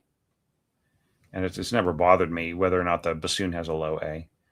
Part of it is that, like, you know, the bassoon has got to be built to have the low A, and some models were made, and I mean, but it's just like really, it's not really necessary. You know what I mean? It's just, yeah. Can trombonists truly slur? Yes, they can slur if the notes are within the same, like within the if the notes are being played as overtones over the same slide position, right? It's very, very easy. All right. In terms of rearticulation, you say every trombonist you've heard seems to rearticulate every note. I mean, if you're really, really listening carefully, right? But like if you're just accepting it along with the rest of the, you know, they're doing their best. All right. Okay. I loved your trombone roles and relationships video. I would love to see similar videos for other instruments such as viola. Okay, well, we're going to talk about trombone relationships a little bit later in this stream. While we're, I don't know, if people don't mind, I don't mind going 3 hours today, so long as my voice lasts. And the lemon, honey, and ginger is really helping. But I'll tell you what, I'm going to sort of rest my voice and refill my mug. And I'll let you guys have a look at the next excerpt from Carmina Burana. Okay. And this, I'm just really, really, you know, like we say, what are you proud of, Thomas? I'm really proud of the way that I put this information together. So I feel like, you know, I want to present educational material on a way that there are different levels to it, right? So, you know, even if it's something basic, it explains things in a way where a more advanced thinker or somebody who's more trained would like say, okay, yeah, that's a cool way of saying that. And somebody who was starting to develop would say, wow, I just feel like I had my mind expanded, or I learned something new, right? So this is an explanation of 2 bars. I spent 2 minutes diagramming out 2 bars in terms of the harmonies and the functions of from the second half of the Estuans Interius song from Carmina Burana, right? So the way that Orff sets it up is he takes the first 2 verses and he sort of as an A section, and like everything is just very kind of galloping horses, kind of, very bump, bump, bump, bump, bump, bump, bump. And then he has three verses that are set up as a B1 and a B2, right? So there are does that 3 times, where the baritone soloist really emotes, right, and kind of sounds very operatic. And I do talk about like the context of whether things are really medieval or operatic, right? So let's take a look at me diagramming out some functions and harmonies in this next one. I just cannot wait to drop this video tomorrow. I think you guys are going to love it. All right, here we go. Part 2.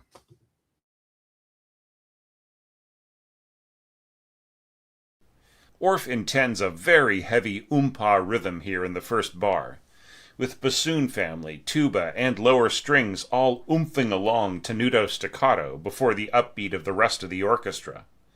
Those upbeat chords are configured so their top notes support the same pitches as the soloist. So both the upper strings and the horns combine on an A minor triad, top note same as the E4 in the baritone, and then a G first inversion chord, actually part of an E minor 7th voicing over the bass, with the same top pitch of G4 as the baritone. Above this, the oboes and trumpets play the same exact chords. This is a beautifully resonant combination at a softer dynamic as we see here, with flutes and clarinets adding another octave of chords on top.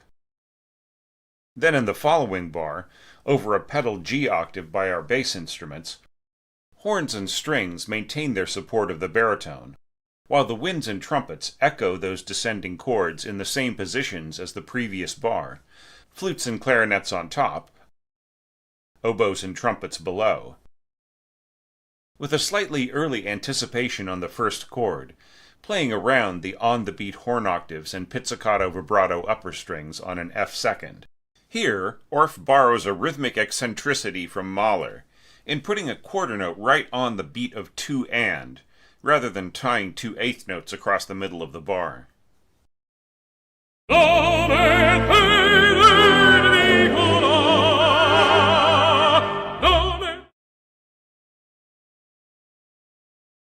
Yeah, so anyway, so I hope everybody liked that. I was really happy with the way that turned out. Now, I want to, before I answer more questions, now I'm going to give you a preview of my my chapters, my chapter list for the brass. And as you'll see, there are still a few gaps here. So as you probably remember, like people who've read my book, like in terms of the format, there are a few topics for brass, and then I was planning for like about a half a dozen, say maybe 4 or 5 each for horns, trumpet, trombone, and tuba. So I might or might not add more for brass. I don't think I really need to, but there are a few issues, like brass continuous staccato passages. This is something that a lot of non-brass players aren't aware of, just of how to do it, right? There are there are ways to do it and to not do it, right? this is something I find really fascinating, comparing the spectra of horn, Wagner tuba, trombone, euphonium, and standard tuba. Like what, um, kind of in the range below middle C, right? Just like what makes those instruments sound different. And we'll actually look at the spectrographs of trombone and horn in a minute. Yeah, and then just projection of brass and wind instruments, right? So projection is different than volume, right? So projection is just like how audible is something from a certain distance away. And of course, brass, have a very focused sound, especially cylindrical brass, right?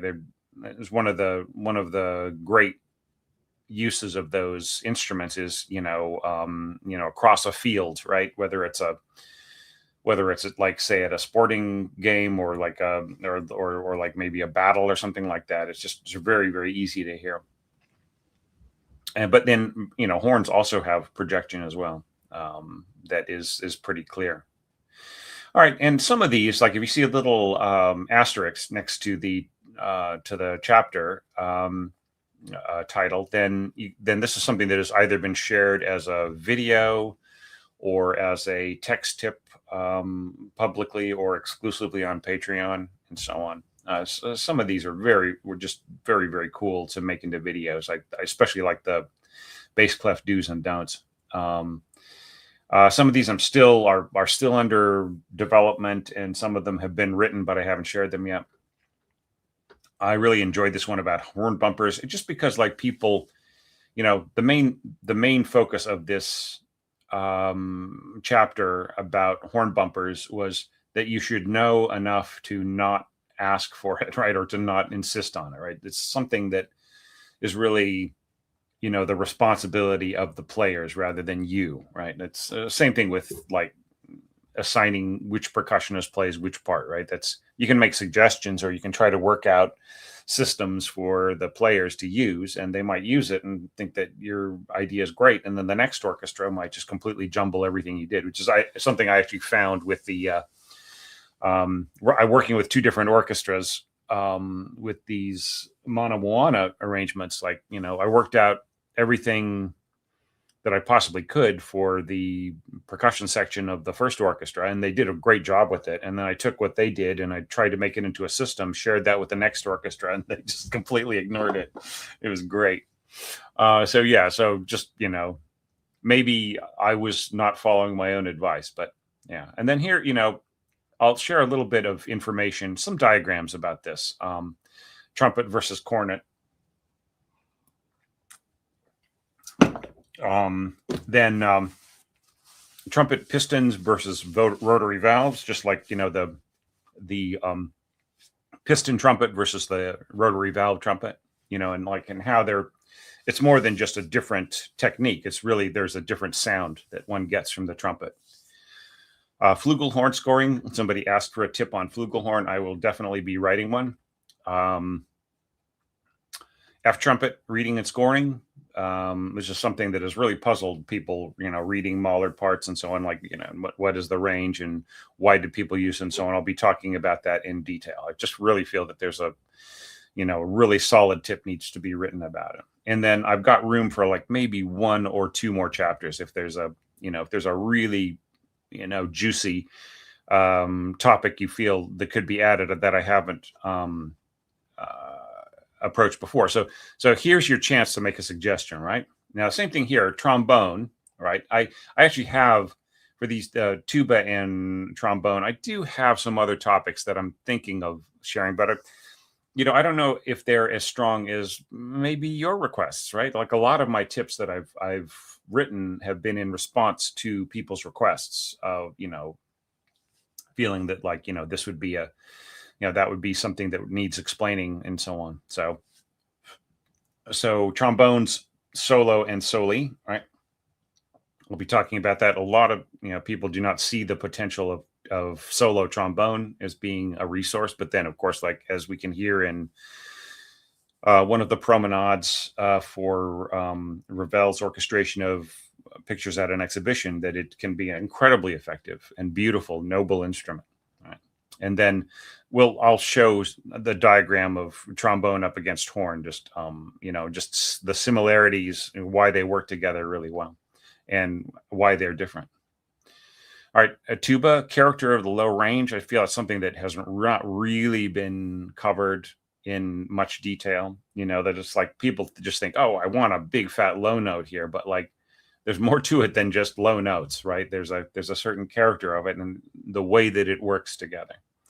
I did a tip about, I felt I had some pretty useful tips in the last book, but I don't feel I really went far enough in discussing what I had talked over with some tubist friends of mine. And then, just tuba and bass trombone working together, I think is great. Now, I think I'm also going to be writing a tip about tuba as like the base of like a horn chorale, because I think that's an extremely, it's just such a beautiful sound where everybody, it's like everybody's playing conical brass together, which is just so much a different sound. And I might also write a tip about Conrad Pope's whole idea of flipping, putting the bass trombone on the bottom and the tuba on top. That's such a fun sound. Alrighty, so I am open to suggestions on any of these, any comments, any reactions, and so on. And I will take a look. I'll jump to the bottom of the feed and see what people have said in a minute. But let's go back to this topic here of trombones doubling horns. All right, so let's kind of jump ahead. So here are two spectrographs up against each other. So the purple. The purple line, which you can see sort of comes down here and is kind of the darker color behind the trombone.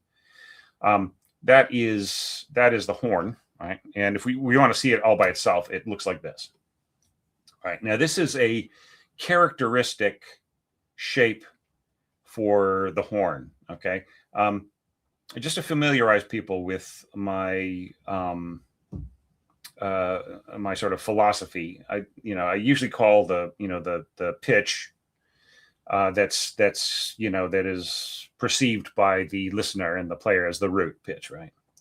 And then I like to refer to this as the body of tone, the second, third, and fourth, right? Because this sort of forms it forms an octave and a fifth of overtones. And this is really where a lot of the character, especially for brass instruments, sits. So here you can see with horn, like this is on the pitch of G, below middle C. You can see that sort of the fifth of G4 and D5, sounding an octave higher, which is pretty strong. And then also like the major third above that is pretty strong. And then things just dive down pretty quickly. And this is a very typical conical instrument kind of sound. Right? Just like you'll see, a nice strong root, and then just this lovely curve that just falls off very quickly. Now compare that to a trombone, and sometimes you get a powerful root, sometimes not. But here there's a tendency to sort of move upwards to, say, like the fifth and sixth overtones, and then on the way down, it's still pretty spiky, right? Still pretty prominent.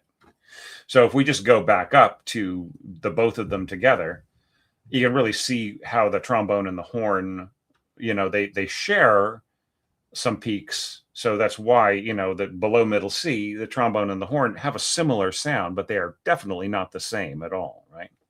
Where the horn starts to lose strength right in here, the trombone starts to pick it up and just to get very, very resonant and powerful, right?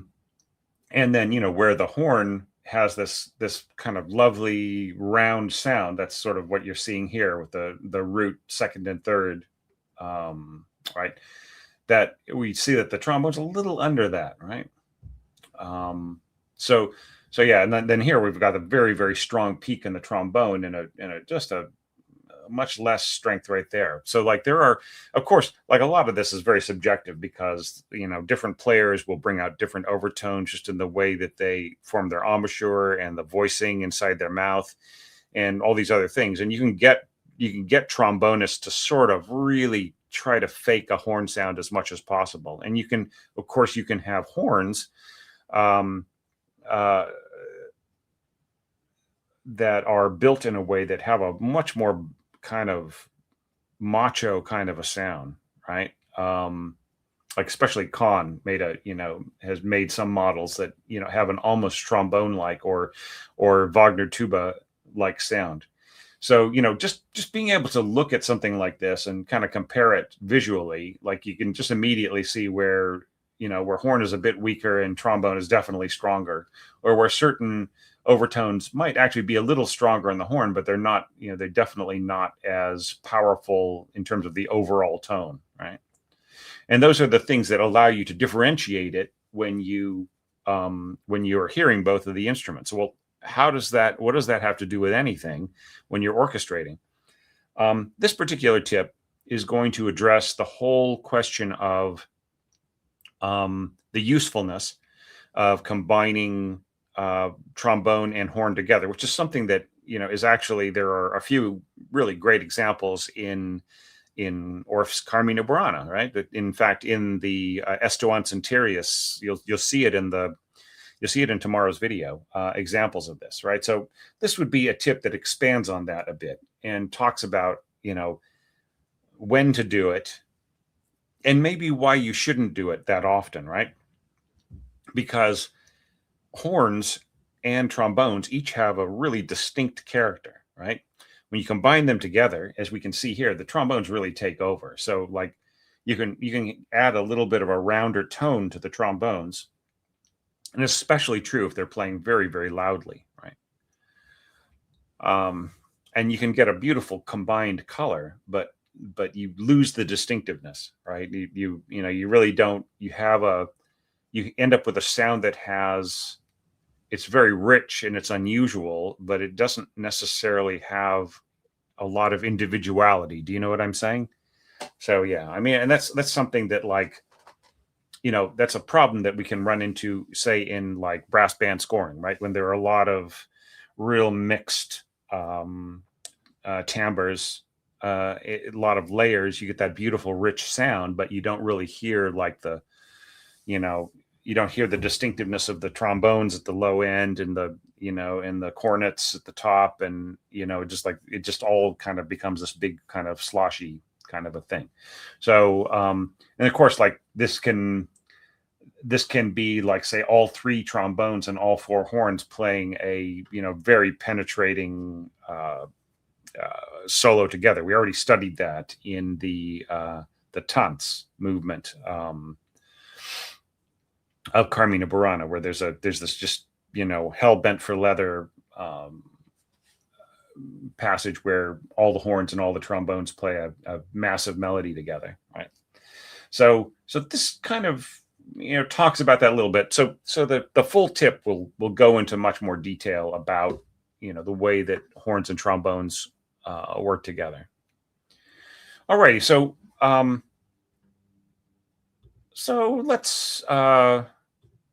let's go back to some of your questions. All right. All right. And I just like taking. Right. There were a few. Will there be a euphonium tip? I sort of wrote. I wrote a tenor trombone tip long ago, and I'm not sure it made it into the book. So I'm gonna. You have to understand that, like, I've got 200 chapters in 2 books, and I've got another. I've got another 100, or actually, I've got more than 100 topics for this third book. So if I occasionally forget exactly what I wrote, but yeah, it's a really good suggestion, Ryan. Have I heard the new Muse Sounds library? No, I haven't. I might have, and I mean, if they're as new as 2 years ago, I might have heard some of that in the in the entries to the orchestration challenge. In what sense is the F trumpet still a thing? How to deal with its historical existence? The thing about it is it's important to understand the context of those F parts, right? They just really have a different sound than the modern C and B flat trumpet. So that would be something that I would cover. All right, and hello, Enrique. Do I think matching brass and bells can be a great sound effect? If you mean like tubular bells, the problem with tubular bells and brass together is you have to be really careful how you score it, and give a lot of room for the tubular bells to sound their pitches, or the brass can just suck up everything beautiful about the bells, and you can just barely hear them. You can sort of hear this kind of slight chiming in the background. Okay, suggestion for low trumpets like alto trumpets. That would be part of the F trumpet thing, yeah, because it's the F trumpet is it's a lower instrument that is using the higher pitches, like the higher partials, which are sort of easier to get on the longer tubing, right? So I'll talk about that. That's great reminder. All right, so I'm gonna just. All right, so let me jump up.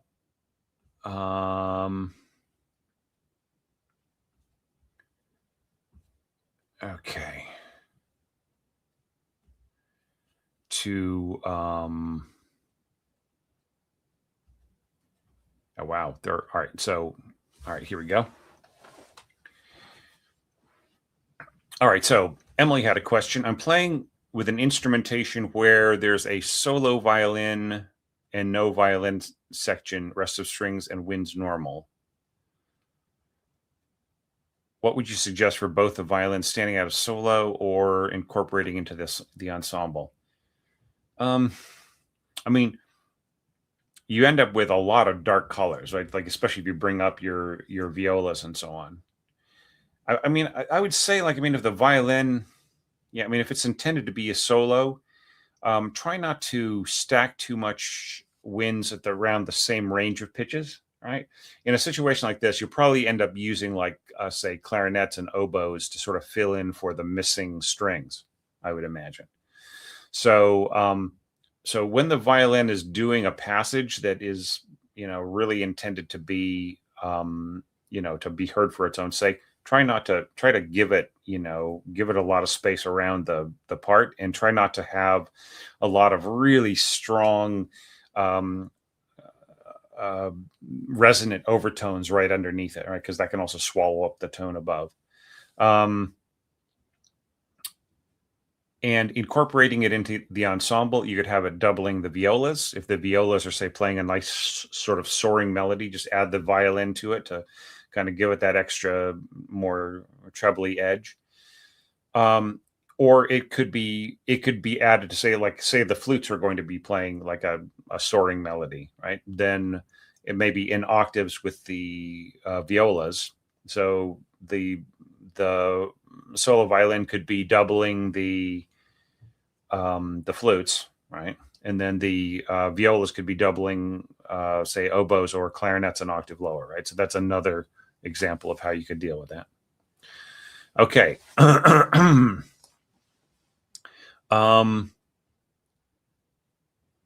Oh yeah. Okay. So, suggestion for 6 to 8 horns video. Love to see that idea expanded. Writing for 4 trumpets, 4 trombones, and so on. Yeah. Okay. So that's a great suggestion. I'll think about that. All right. Any tips for writing a choral piece in the Beethoven meets the Sound of Music and Rodgers and Hammerstein stuff? I would say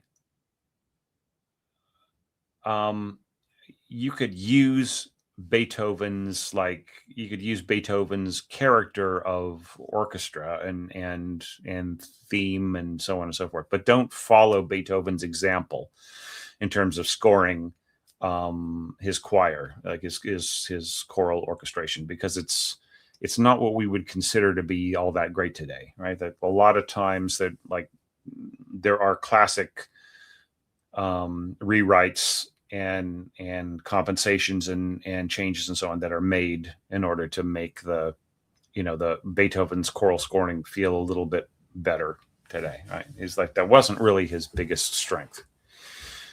At the same time, there's some things that he goes for in the Ninth Symphony and in the choral fantasy that are just really amazing. I mean, I think it's all too easy to say, oh, Beethoven didn't know how to score for choir, but I would just say that it's hard.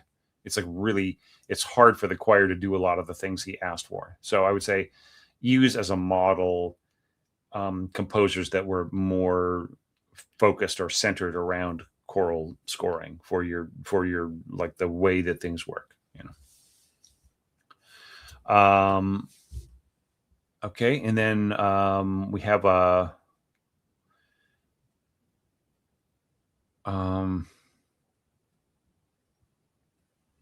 greetings from Quebec. Hello, Charles. Wesley, hello. Hi, Wesley. Since I live in New Zealand, do I have a favorite bird?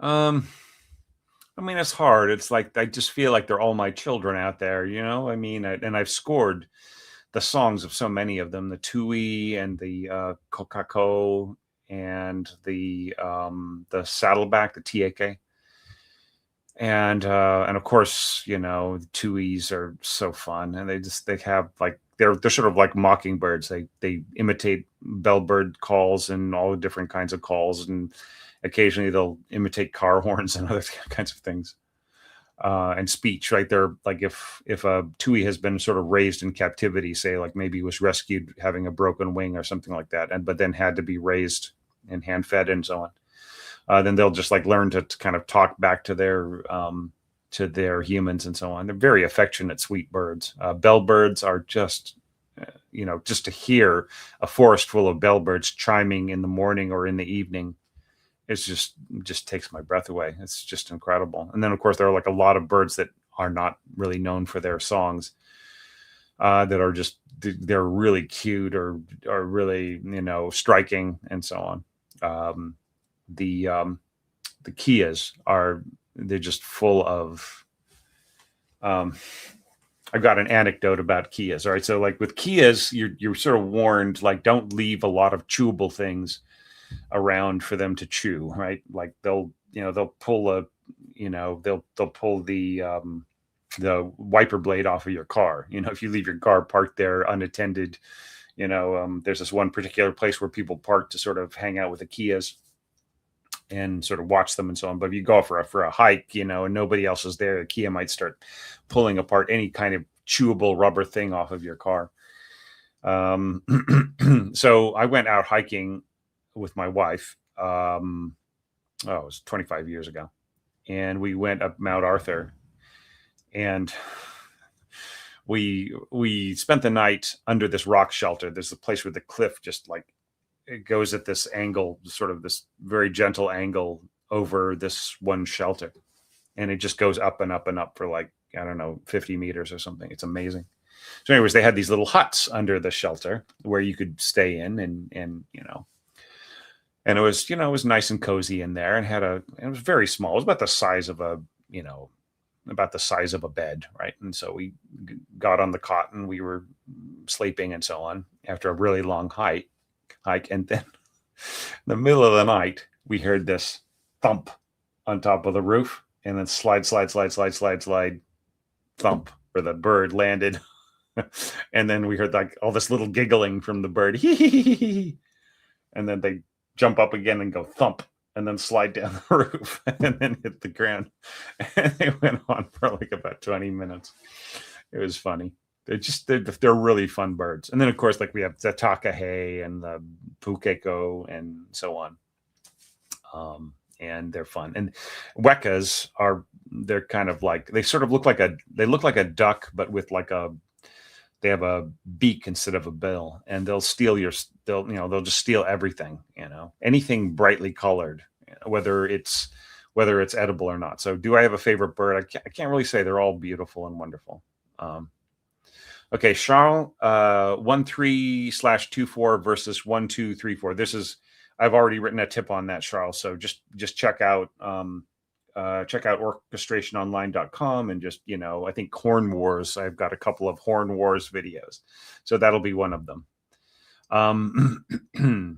Thomas, any tip you can share us when and why to use a contrabass, trombone, and a cimbasso? I can't find much information on those instruments. Luckily for you, I've got a tip on that in my second book, 100 More Orchestration Tips.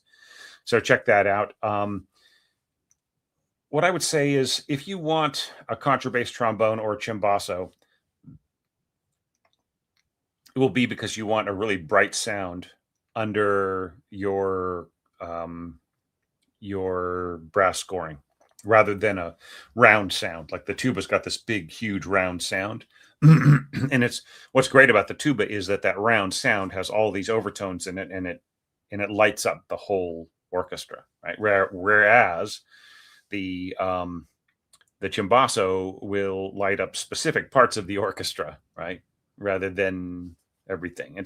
It doesn't stretch around as much, and that makes it much more nimble. You can just really get just really nail the bass and so on.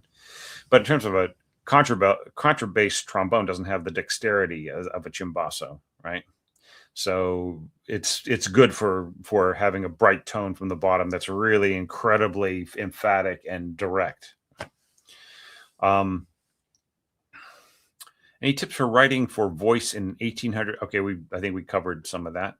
For horns, always write 1/2/3/4 and so on. Yeah, I talk about these in other tips. All right. Any old seer, I think that's how you pronounce your name. Hi. Any tips on writing for choir in a classic romantic classical style? There are some really great choral works. From the late romantic period. Do I exercise for conducting? Do I do arm twirls or lift? I wish that I were a conductor.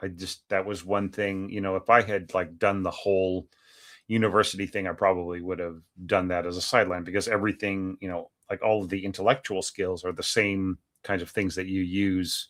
It's the score reading, inner ear, and knowing everything there is to know about the orchestra and all that other kind of stuff. That's stuff that a conductor could use, right? So, but I mean, I'm so busy. I wouldn't even have time to do it. It would be great to conduct my own stuff, though. Weirdest crossover I ever heard: young Irish piper playing deaf. Yeah, there's a lot of crossover. My daughter is in a Celtic punk band, and yeah, they've got pipes and accordion and all kinds of stuff. Yeah, it's pretty wild. Focusing on orchestration career versus composition career, do you consider it's one or the other? No, it's all one big thing for me. I get asked to compose something, or I get asked to orchestrate, or I mean, there is probably a lot more work. I'd say the most work right now in orchestration is crossover orchestration, and on the concert level.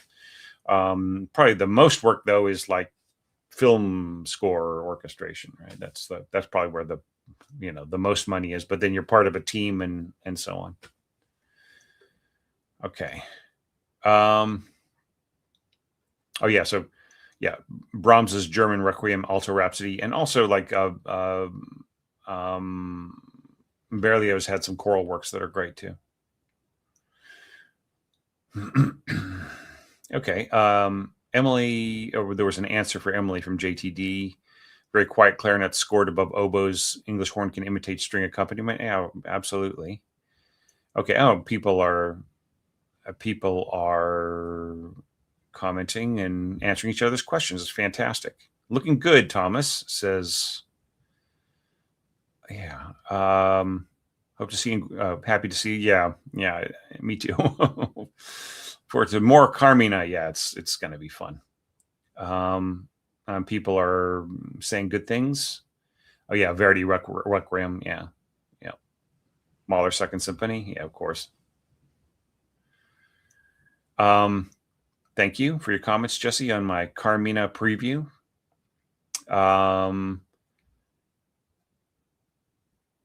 Yeah, so it's kind of, yeah, some people are reiterating what I'm saying. How do I write for Wagner tuba? Okay, so luckily, you're talking to a guy who has written several things for Wagner tuba ensemble. So I've written for 4 Wagner tubas and a tuba. I've written 3 pieces. 2 of them commissioned, and one of them I just wrote as an encore, like wrote Mr. Sandman, just in case the group needed an encore to come back on stage playing Mr. Sandman. I thought that would be funny, but we didn't really have time to do it. The way you write for Wagner tuba is you just assume that they are okay. You assume that they are like they're going to be scored kind of pretty much the same as an F horn. And most people today, even if they're playing like a B flat, like a higher B flat Wagner tuba, which I'll talk about in a second, they will assume that they're going to read an F, right? Just as if they're playing an F horn. So Wagner tubas have ended up being built either in B flat, which uses the same exact kind of tubing and everything else as the B flat side of a double horn, and then in F, which is sort of the bass, right? So that you kind of have your tenor, you have your tenor Wagner tuba and your bass Wagner tuba, which is in right. So it's very similar to like a tenor tuba in B flat and a bass tuba in F, right? But a lot of times they're incorporated into the same Wagner tuba as a double, right? It's like playing it as a double horn, and those instruments can reach any pitch, and they actually can go pretty high. They have a sort of a kind of a roaring sound when you go very high, though. So watch out. Study a lot of works that include Wagner tuba, like Wagner, of course, Bruckner, and like some modern works. I've got a few writings on Wagner tuba. Just go onto the website and check them out. Like there's a brass break in the middle of Classical Gas. That's all Wagner tubas. The opening credits for Deep Space Nine has Wagner tubas in it, right? So it's like if you have that sound that has the strength and gutsiness of a trombone, but the kind of roaring roundness of a horn, you're probably hearing like either a Con 8D or a Wagner tuba. All right. JTD mentions sometimes an inaudible buried line can be a nice way to let the player rewarm their instrument after a long break. I mean, that's not a bad idea. Usually what I do is I write something that is worth playing and is, will be heard, but is softer. And like Lily Boulanger was great for that. She gave opportunities for her players to warm up all the time, and then they'd come out really huge later on. Okay, somebody says, LOL, I got asked by a flautist once to raise the last note of a piece by an octave. One of my friends did the same, and she asked him again. Well, when he explained his intention, she was like, "Where'd you guys learn this from?" Okay, well, maybe you're talking about something you learned from me, in which case I apologize if that was okay. Yeah. Oh, and then Edward answers like, yeah, pretty much what I was saying. I'm orchestrating music for a documentary, Double Winds. A lot of the stuff is in the middle of the register. How can I avoid the orchestration being too heavy or evenly thick? Well, just like go to single winds from time to time. Spread out your harmonies better. Have more diverse functions rather than just harmony and harmony below and melody above, right? Yeah. Okay. All right. So Tomas says I have to follow the composer. So yeah. If you wrote lots of low brass and strings, that's the way. Yeah, of course. Nothing you can do. Any good book recommendations? Go to the books section of orchestrationonline.com. Okay. And there's a menu item, books, and there they are. But I would say first to reiterate what I said earlier, first good English language text is the Piston. I would say it's just very concisely well written. Some of it is a little obsolete, just a tiny bit, but it's still pretty good. And then, the state of the art one is the Adler. If you're going to end up going to a university or something like that, it's a good way to, to get started on that. Do I have any books recommending concert band orchestration and arranging? I would say go check out go check out some of the recommendations and some of the literature from Brett Newton's Bandistration website. All right, and Emily recommends his stuff too. Yeah. Okay. Any tips or scores to study if you're trying to incorporate electronics into a live orchestra? Okay. All right. So I think we covered some of this. I would say make room for the electronics. All right. Just try not to overwhelm them, and try not to incorporate them in such a way that they interfere with the textures that you're trying to score with the rest of the orchestra. All right. So just make space around them. And if there is a way that you can use them to sweeten the sound. And in fact, that's, sort of a dirty secret of some 70s and 80s orchestral scores, is that they actually did have some synth sounds kind of exaggerating some of the colors and so on. So, I mean, it just depends, like if you're doing crossover stuff and there's like some very cool kind of keyboard parts and so on, you might want to expand it with the orchestra, right? Yeah. I'm wondering, I wish I'd been there to see Billy Ocean do When the Tough Get Going, because I get the feeling that if I were a keyboardist, I am a keyboardist, but if I had been doing keyboards for the band and I heard the orchestra going crazy on it, I would have just basically turned down a little, right? And just blend it into with the orchestral sound. And I think the keyboardist was the music director for that concert, right? And then my buddy Mark, the conductor, was the conductor for it, right? So I bet you anything that they laid back on the bum bum bum bum bum bum kind of stuff, all the synth horn lines. All right. I say chamber music. Yes, string quartet teaches you how string works, and it also teaches part ratings, balance, proportions, and so on. All right, Jerry Goldsmith's film scores for mixing electronics. Yeah, it's good. Okay, user -KU2 mezzo forte 8 X4D. Okay, all right. We'll just call you user KU. Hi, Mr. Goss. I'm a violinist, and I have a question regarding tip 80 of 100 more orchestration. It says that violinists and violists don't bar their fingers. Yeah, okay, so that is a sort of a yeah. Okay, so I think it depends on like how you were trained. I was trained to use both fingers and to move back and forth. So that is probably something that's probably a tip that I would rewrite. Thanks for bringing it up. No, it's okay. But yeah, I'm just finding that a lot of players. So the guy who trained me just didn't like that. Didn't like the whole. I mean, they would do it if there was like that was the way to get around, but they, anyway. It's not the so don't worry about that tip, everybody, if you've been wondering about that. I'm planning on rewriting that, a second edition of 200 more orchestration tips. So it's cool. Yeah, it's fine to bar with the fingertip. I don't feel it's the cleanest sound, but it's still all right. Would you think about doing a lecture series on a Bruckner symphony? Might take 3 years to get through. Is the only problem.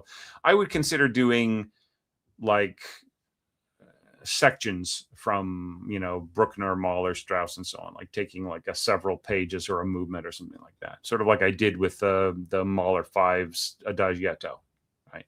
Rather than the entire symphony, because it's just the scope is just people would get sick of Bruckner after like month 12. Not that nothing against Bruckner. It's just like they would be wondering when I was going to, address other composers. I mean, I'm already taking long enough on Carmina Burana. All right. We're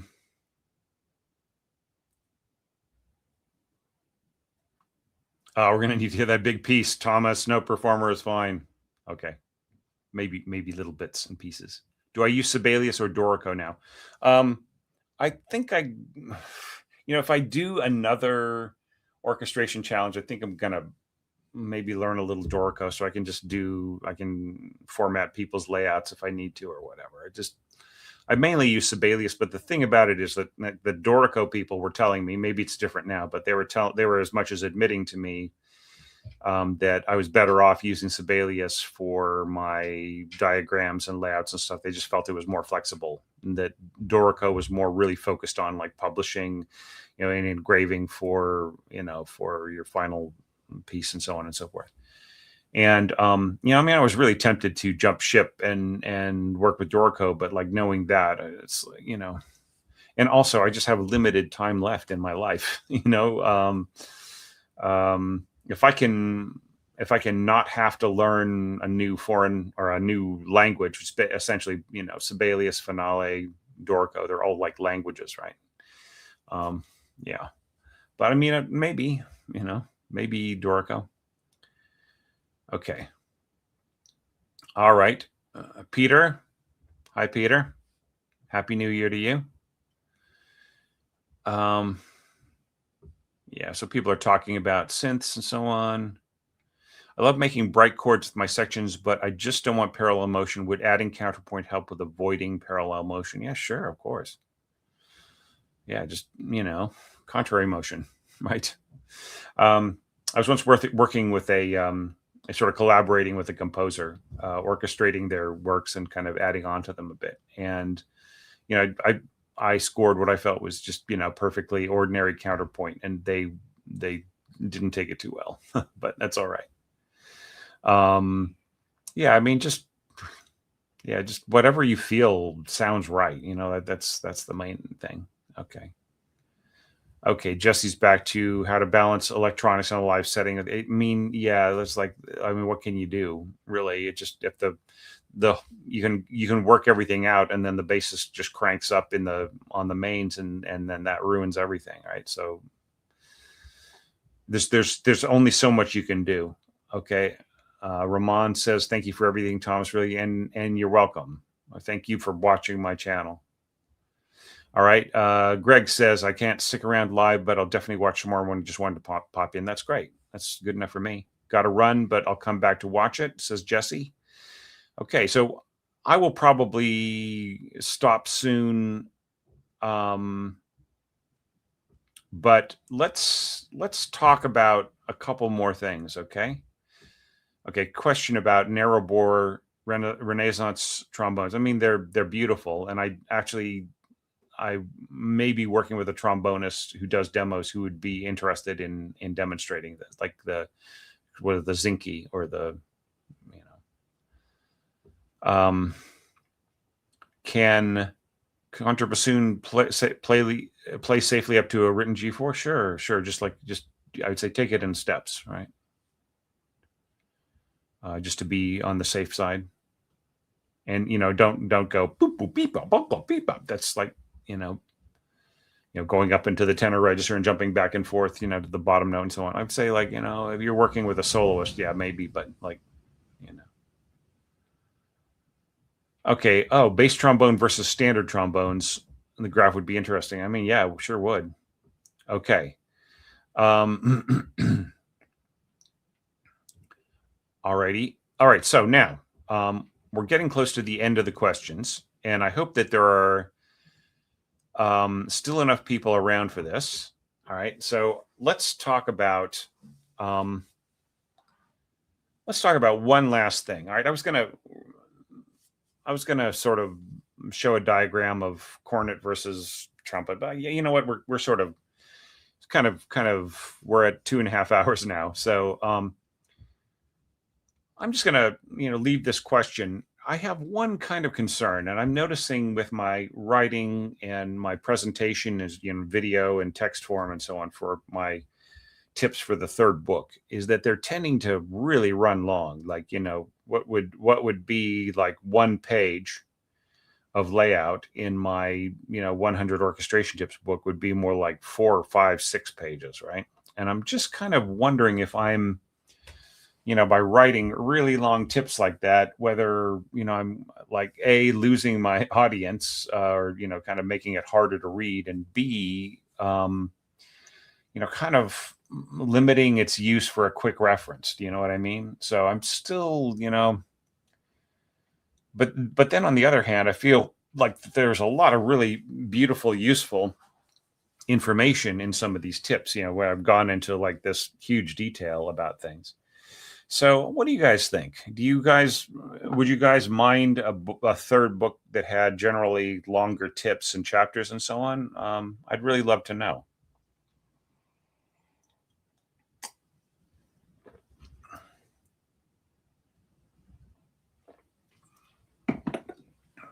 So yeah. So that's my general kind of concern about that. Okay. Do I have any advice for orchestrating a piano piece like Boulanger's Cortege, where the left hand is playing an ostinato that doesn't really vary throughout?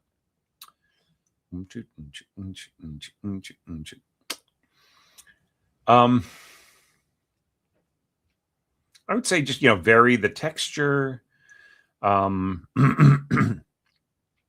Keep in mind that, like, Boulanger would like add, like when she orchestrated things, she would add voices and add, interesting bits and pieces. But I would say that like she would, she had a way of expanding on material that, from very simple parts and finding things to say that didn't necessarily like kind of betray the original intention and the original simplicity when there was one, right? But I would say with Cortege, it really is a piece for solo violin and piano, right? So if you were going to do and orchestra, I don't know. I mean, it would be really hard, I would say, to just orchestrate the entire thing and not have a soloist. That would be my, biggest problem there. Okay. Okay. So back to other questions. User-KU2. Where can I find your updated version of Rimsky-Korsakov's Principles of Orchestration? Okay. So this is something I tried to start back when I started getting sick, and it just got blown out of the water. So this is one of these things where I'm coming back to things over the next year or two. So I'm hoping to get back to that and to continue to release chapters and commentary and so on. So the place to find my treatment of the beginning of, I mean, it's a book that's composed of like 3 or 4 chapters, right? That are really huge, right?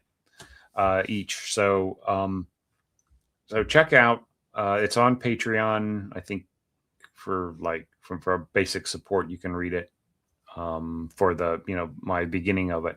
And I'm just like, there's so much to say. I have more to say about the text than the text, right? And usually with annotations, it's the other way around. Like there are, the annotator is writing about half as much as the original text. And I find that I have twice as much to say than about Rimsky-Korsakov's writings than Rimsky-Korsakov had. Okay. Interested to know what the job market is like for orchestrators at the moment. It's really,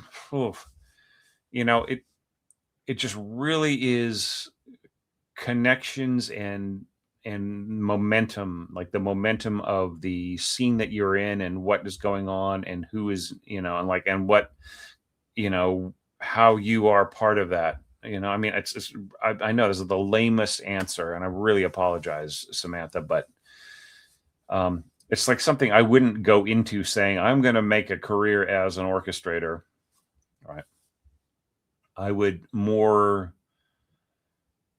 be thinking like, how can I, as a musician and composer and orchestrator and everything, how can I work with people and create,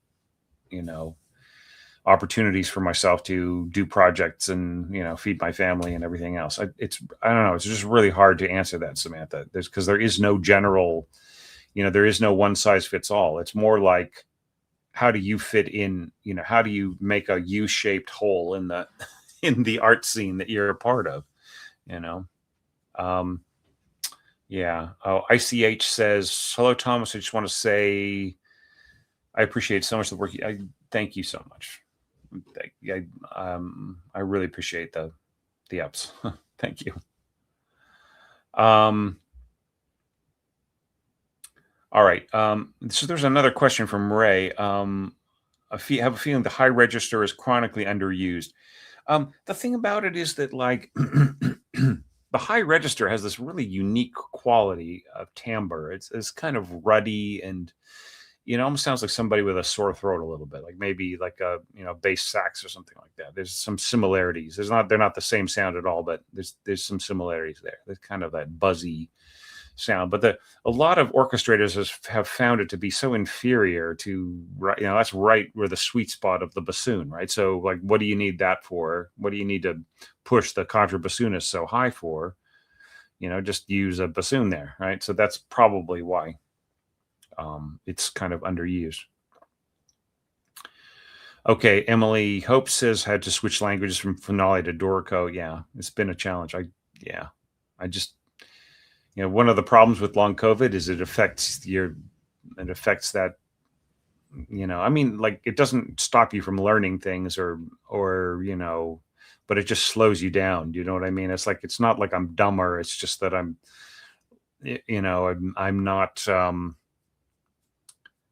not I'm not as lightning fast. Okay, a question from Roman. I've been transcribing Rite of Spring now for 2 pianos. I'm 17. I've been transcribing since I was little. Your score analysis has been very precious. Okay. One question: do you think it is more important to highlight the sound effect of the percussion or to give more importance to all the woodwind lines? I mean, it just depends on the.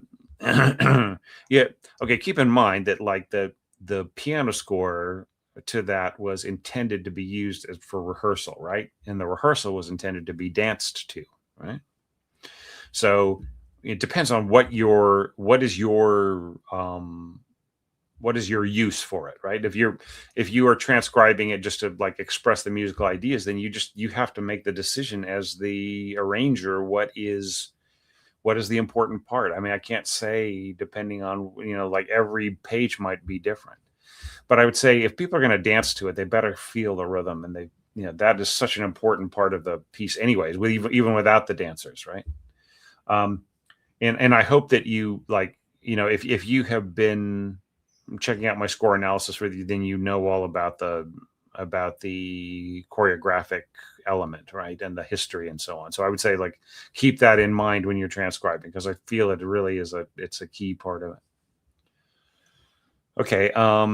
User-KU. I've had a few years playing violin and orchestra. Realize I have more inspiration for writing for orchestra than chamber. Well, that's great. That's great. I mean, just so long as you have the command of both, right? When I get to chamber writing, I'm a bit more blank. Is this something that I need to improve on? So I can learn how to write for instruments more intimately. Yeah.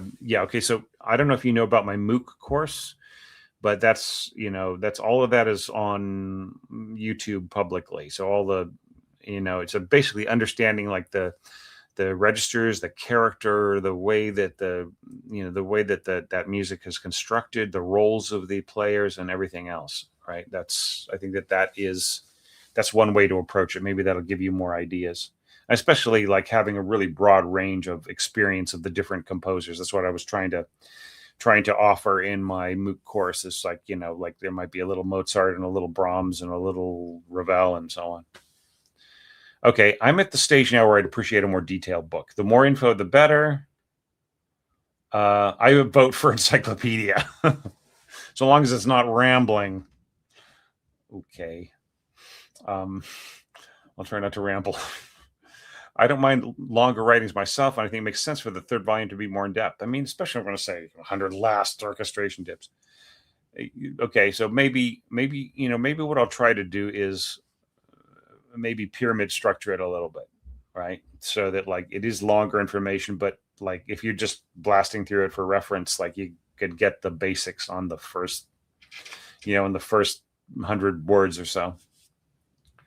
Okay, opinion on the Lord of the Rings film scores by Howard Shore, specifically from an orchestration perspective. There's a lot in it that's really great. And, like, he does his own orchestrations. Like, he's I mean, I think he's got a team of orchestrators who are just, like, writing out all the preparing the scores and writing out the parts and making sure that like this part works and that part doesn't and so on. I think that there's a process there. But yeah, I mean,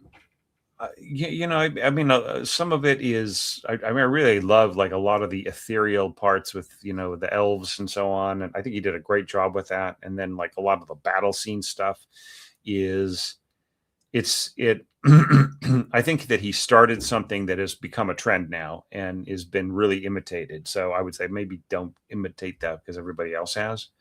But, look at the sort of the battle music that he uses for like his orcs and for other kinds of things, the character of that compared to things that were before it, say like, the year before it was like the Phantom Menace by score by John Williams and there were some other sort of fantasy and science fiction films that had that kind of vibe, but it didn't really have that kind of scoring. So what I really like about them is that he lets the individuality of the instrumental colors come through, and he uses them in really imaginative ways. Right now, having said that, like, because I say, oh, I love the orchestration. I think a lot of it is really admirable and works great, and there's a lot to be learned from it. But I mean, we're not gonna. I don't think Omni or Omni or any other publication that has got rights is going to be able to publish them. I wish they would, because I would definitely do a series on that if I could. Okay, anything you can do with the Rimsky Court book, no matter how short, would be welcome. I read it years ago. Anything you can contribute would be appreciated. Absolutely. All right. Viola jokes. How often should the trombone play above or lower than the bassoon? I mean, it just depends on, like the bassoon might be doing like bass functions and the trombone might be doing like more of a supporting the choir, right? If you want to talk about choral scoring, the trombones are like their original function was to support a male choir. And originally there were no female choirs, right? Or at least with the development of church music into concert music. So yeah, it happens all the time. Trombones playing above and trombones playing below, right? Because sometimes their trombones will be below in a pad, and the bassoons might be playing a solo, or they might be teaming up with the winds to create a. I don't know about how often, but just whenever it's useful. Yeah. Okay, all right. Samantha has a different perspective. I think the format of Orchestration Tips series works better for short format tips. If you were to recombine the 3 volumes at later stage in longer format, however, that would be. I mean, that's a good point too. All right. Hey, Thomas, is there a chance to see some Respighi content in the future? I've been studying some small chamber pieces like El Tritico and yeah. Okay. I can't say literally. But maybe, yeah. I do have tentative plans for Respighi in the not too distant future.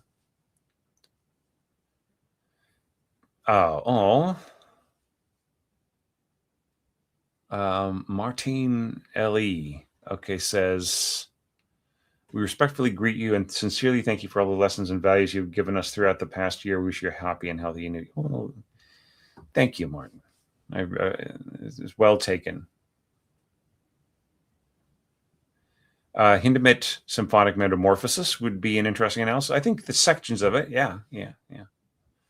Okay, Ramon says, thank you so much for what you do and answering my questions. Last one. What do you think of John Adams? Is he really a great orchestrator of the way he uses strings and works? I will say that, like, his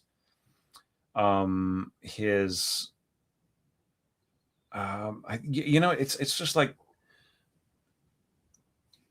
he has trained such great orchestrators, like my friend Carolyn Yarnell. She's like a fantastic orchestrator, and she was a student of his. I mean, he, sometimes he uses orchestra in ways that are just very unusual. Sometimes it feels kind of blunt, but it's like not many people are doing that level of kind of acoustic simplicity, but like in a way that's so striking and imaginative. You know what I mean? I mean, I can't I can't say good or bad. I think that he has like really great aspects to his orchestration. You say you love the way he uses strings in his work. Yeah, I mean there are some really phenomenal bits in there. Be encouraged. You've been a champion of Orchestrator's cause over the years. Keep going. Be well. Thank you, David. I really appreciate that. Okay. Just sang in Fellowship of the Ring, and I was sad I couldn't get my hands on a score, but did find a keyboard transcription. Okay, unofficial. All right, fair enough. Are there any lesser-known public domain orchestral works that you'll find fascinating? I mean, I did an analysis of the Isle of the Dead by Rachmaninoff. I find that piece fantastic. I think that's a really great Halloween piece. Yeah, and then you talk about the Sirens by Gliere. Yeah, I mean,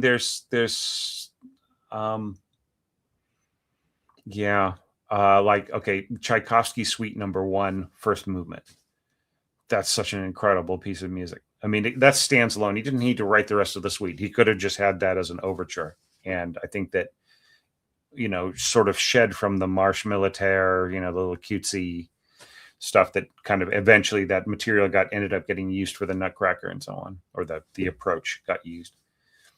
I think that could have stood by itself and had been as powerful and as well known as, say, March Slav or Francesca da Rimini or Romeo and Juliet or whatever, if it were a concert overture. How to work with an orchestra with only single winds: flute, oboe, clarinet, bassoon, horn, trumpet, and bass trombone. So does that also include strings? So if it does, then there are a lot of. I mean, I wrote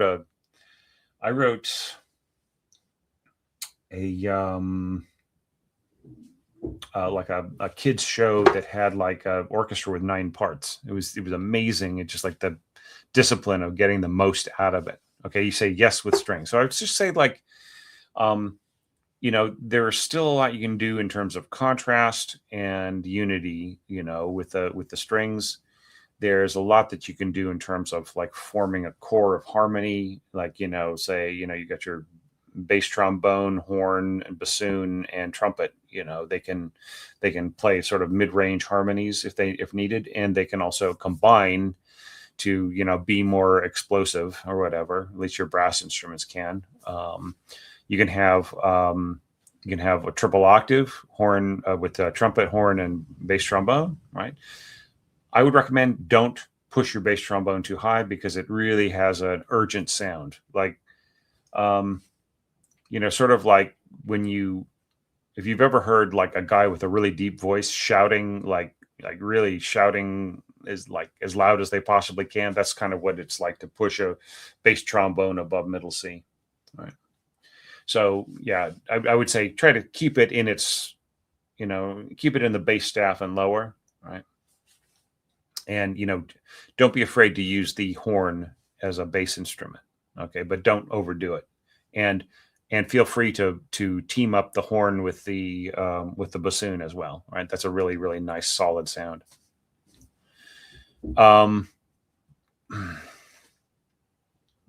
Okay. Thoughts on piecemeal orchestration: violins fluidly shift to heterophony to counterpoint to accompaniment and so on without sounding gray. Seems to me that it would sound more interesting than gray, more colorful, like just depending on if you're just really using a lot of imagination. I mean, in a sense, like Rite of Spring is like that. They're just constant flow of different ideas and colors and, especially in the introduction, right? Yeah. Okay, well, look, everybody, I really appreciate the feedback and all of the great ideas. Like I think you gave me, ideas for 5 or 6 more really great tips, and you've really encouraged me in terms of like what the direction I should go with my book. I think that's important. Just really great to kind of rub elbows with you. and and to reconnect. Like one of the horrible things about long COVID is just really feeling disconnected, not only from my own thoughts and from my career and so on, but also from community. And luckily you guys have been coming back to me and encouraging me, and watching what videos and content I've been able to put out, and just keeping me on track with your positive comments and appreciation. And I really, that really has helped me a lot. So thank you. And especially my Patreon crowd, who like never lost faith in me, really, and have been so patient with, especially the time it took for the orchestration challenge. You guys have been awesome. And for everybody who took the time to comment under each other's videos and give each other feedback, that's great. And look, it's not, if you haven't done that yet and you participated, it's not too late. It's never too late. People are going to continue to look under are going to be able to look under their videos from time to time and so on. And if I see a really great comment under one, I might reach out to the orchestrator. So thanks everybody. I just think, once again, like I keep saying, I think it's like the greatest community on the internet. I just think, because we're small and precious, you know what I mean? We don't have to have 1 million members. We don't have to have, big fights and controversies and stuff to get things done. We're all passionate about our craft and our art, and everybody has got something going. Everybody's constantly improving, and your improvement helps me improve too. I mean, I think you've taught me so much about being a better presenter and being a wiser person, through your wisdom and your and your advice and so on. So anyways, that's how I will leave this, just with a deep sense of appreciation for you all. And thanks for everybody for showing up and throwing me such great questions. Mahler 151 says, just tuned out as you're wrapping up, or bummer, don't worry about it. I'll stop the feed soon, and then you can jump back and watch the whole thing. And yeah, and any last minute questions, add below. And if I have time, maybe I'll just put in a word or two. Alrighty. So yeah, it was great hanging out with you all. I'm gonna go take a nap now, because I woke up at, I think, 2 a.m. I couldn't get back to sleep, and now it's almost 11 over here in New Zealand. So yeah, so keep it strong, everybody. All right, I know these are weird times, tough times, all sorts of crazy crap happening, but make it make sense. And just stay focused on your art and your creativity and everything else. All right, because you're doing great stuff. All right, that's all for now. Hang in there.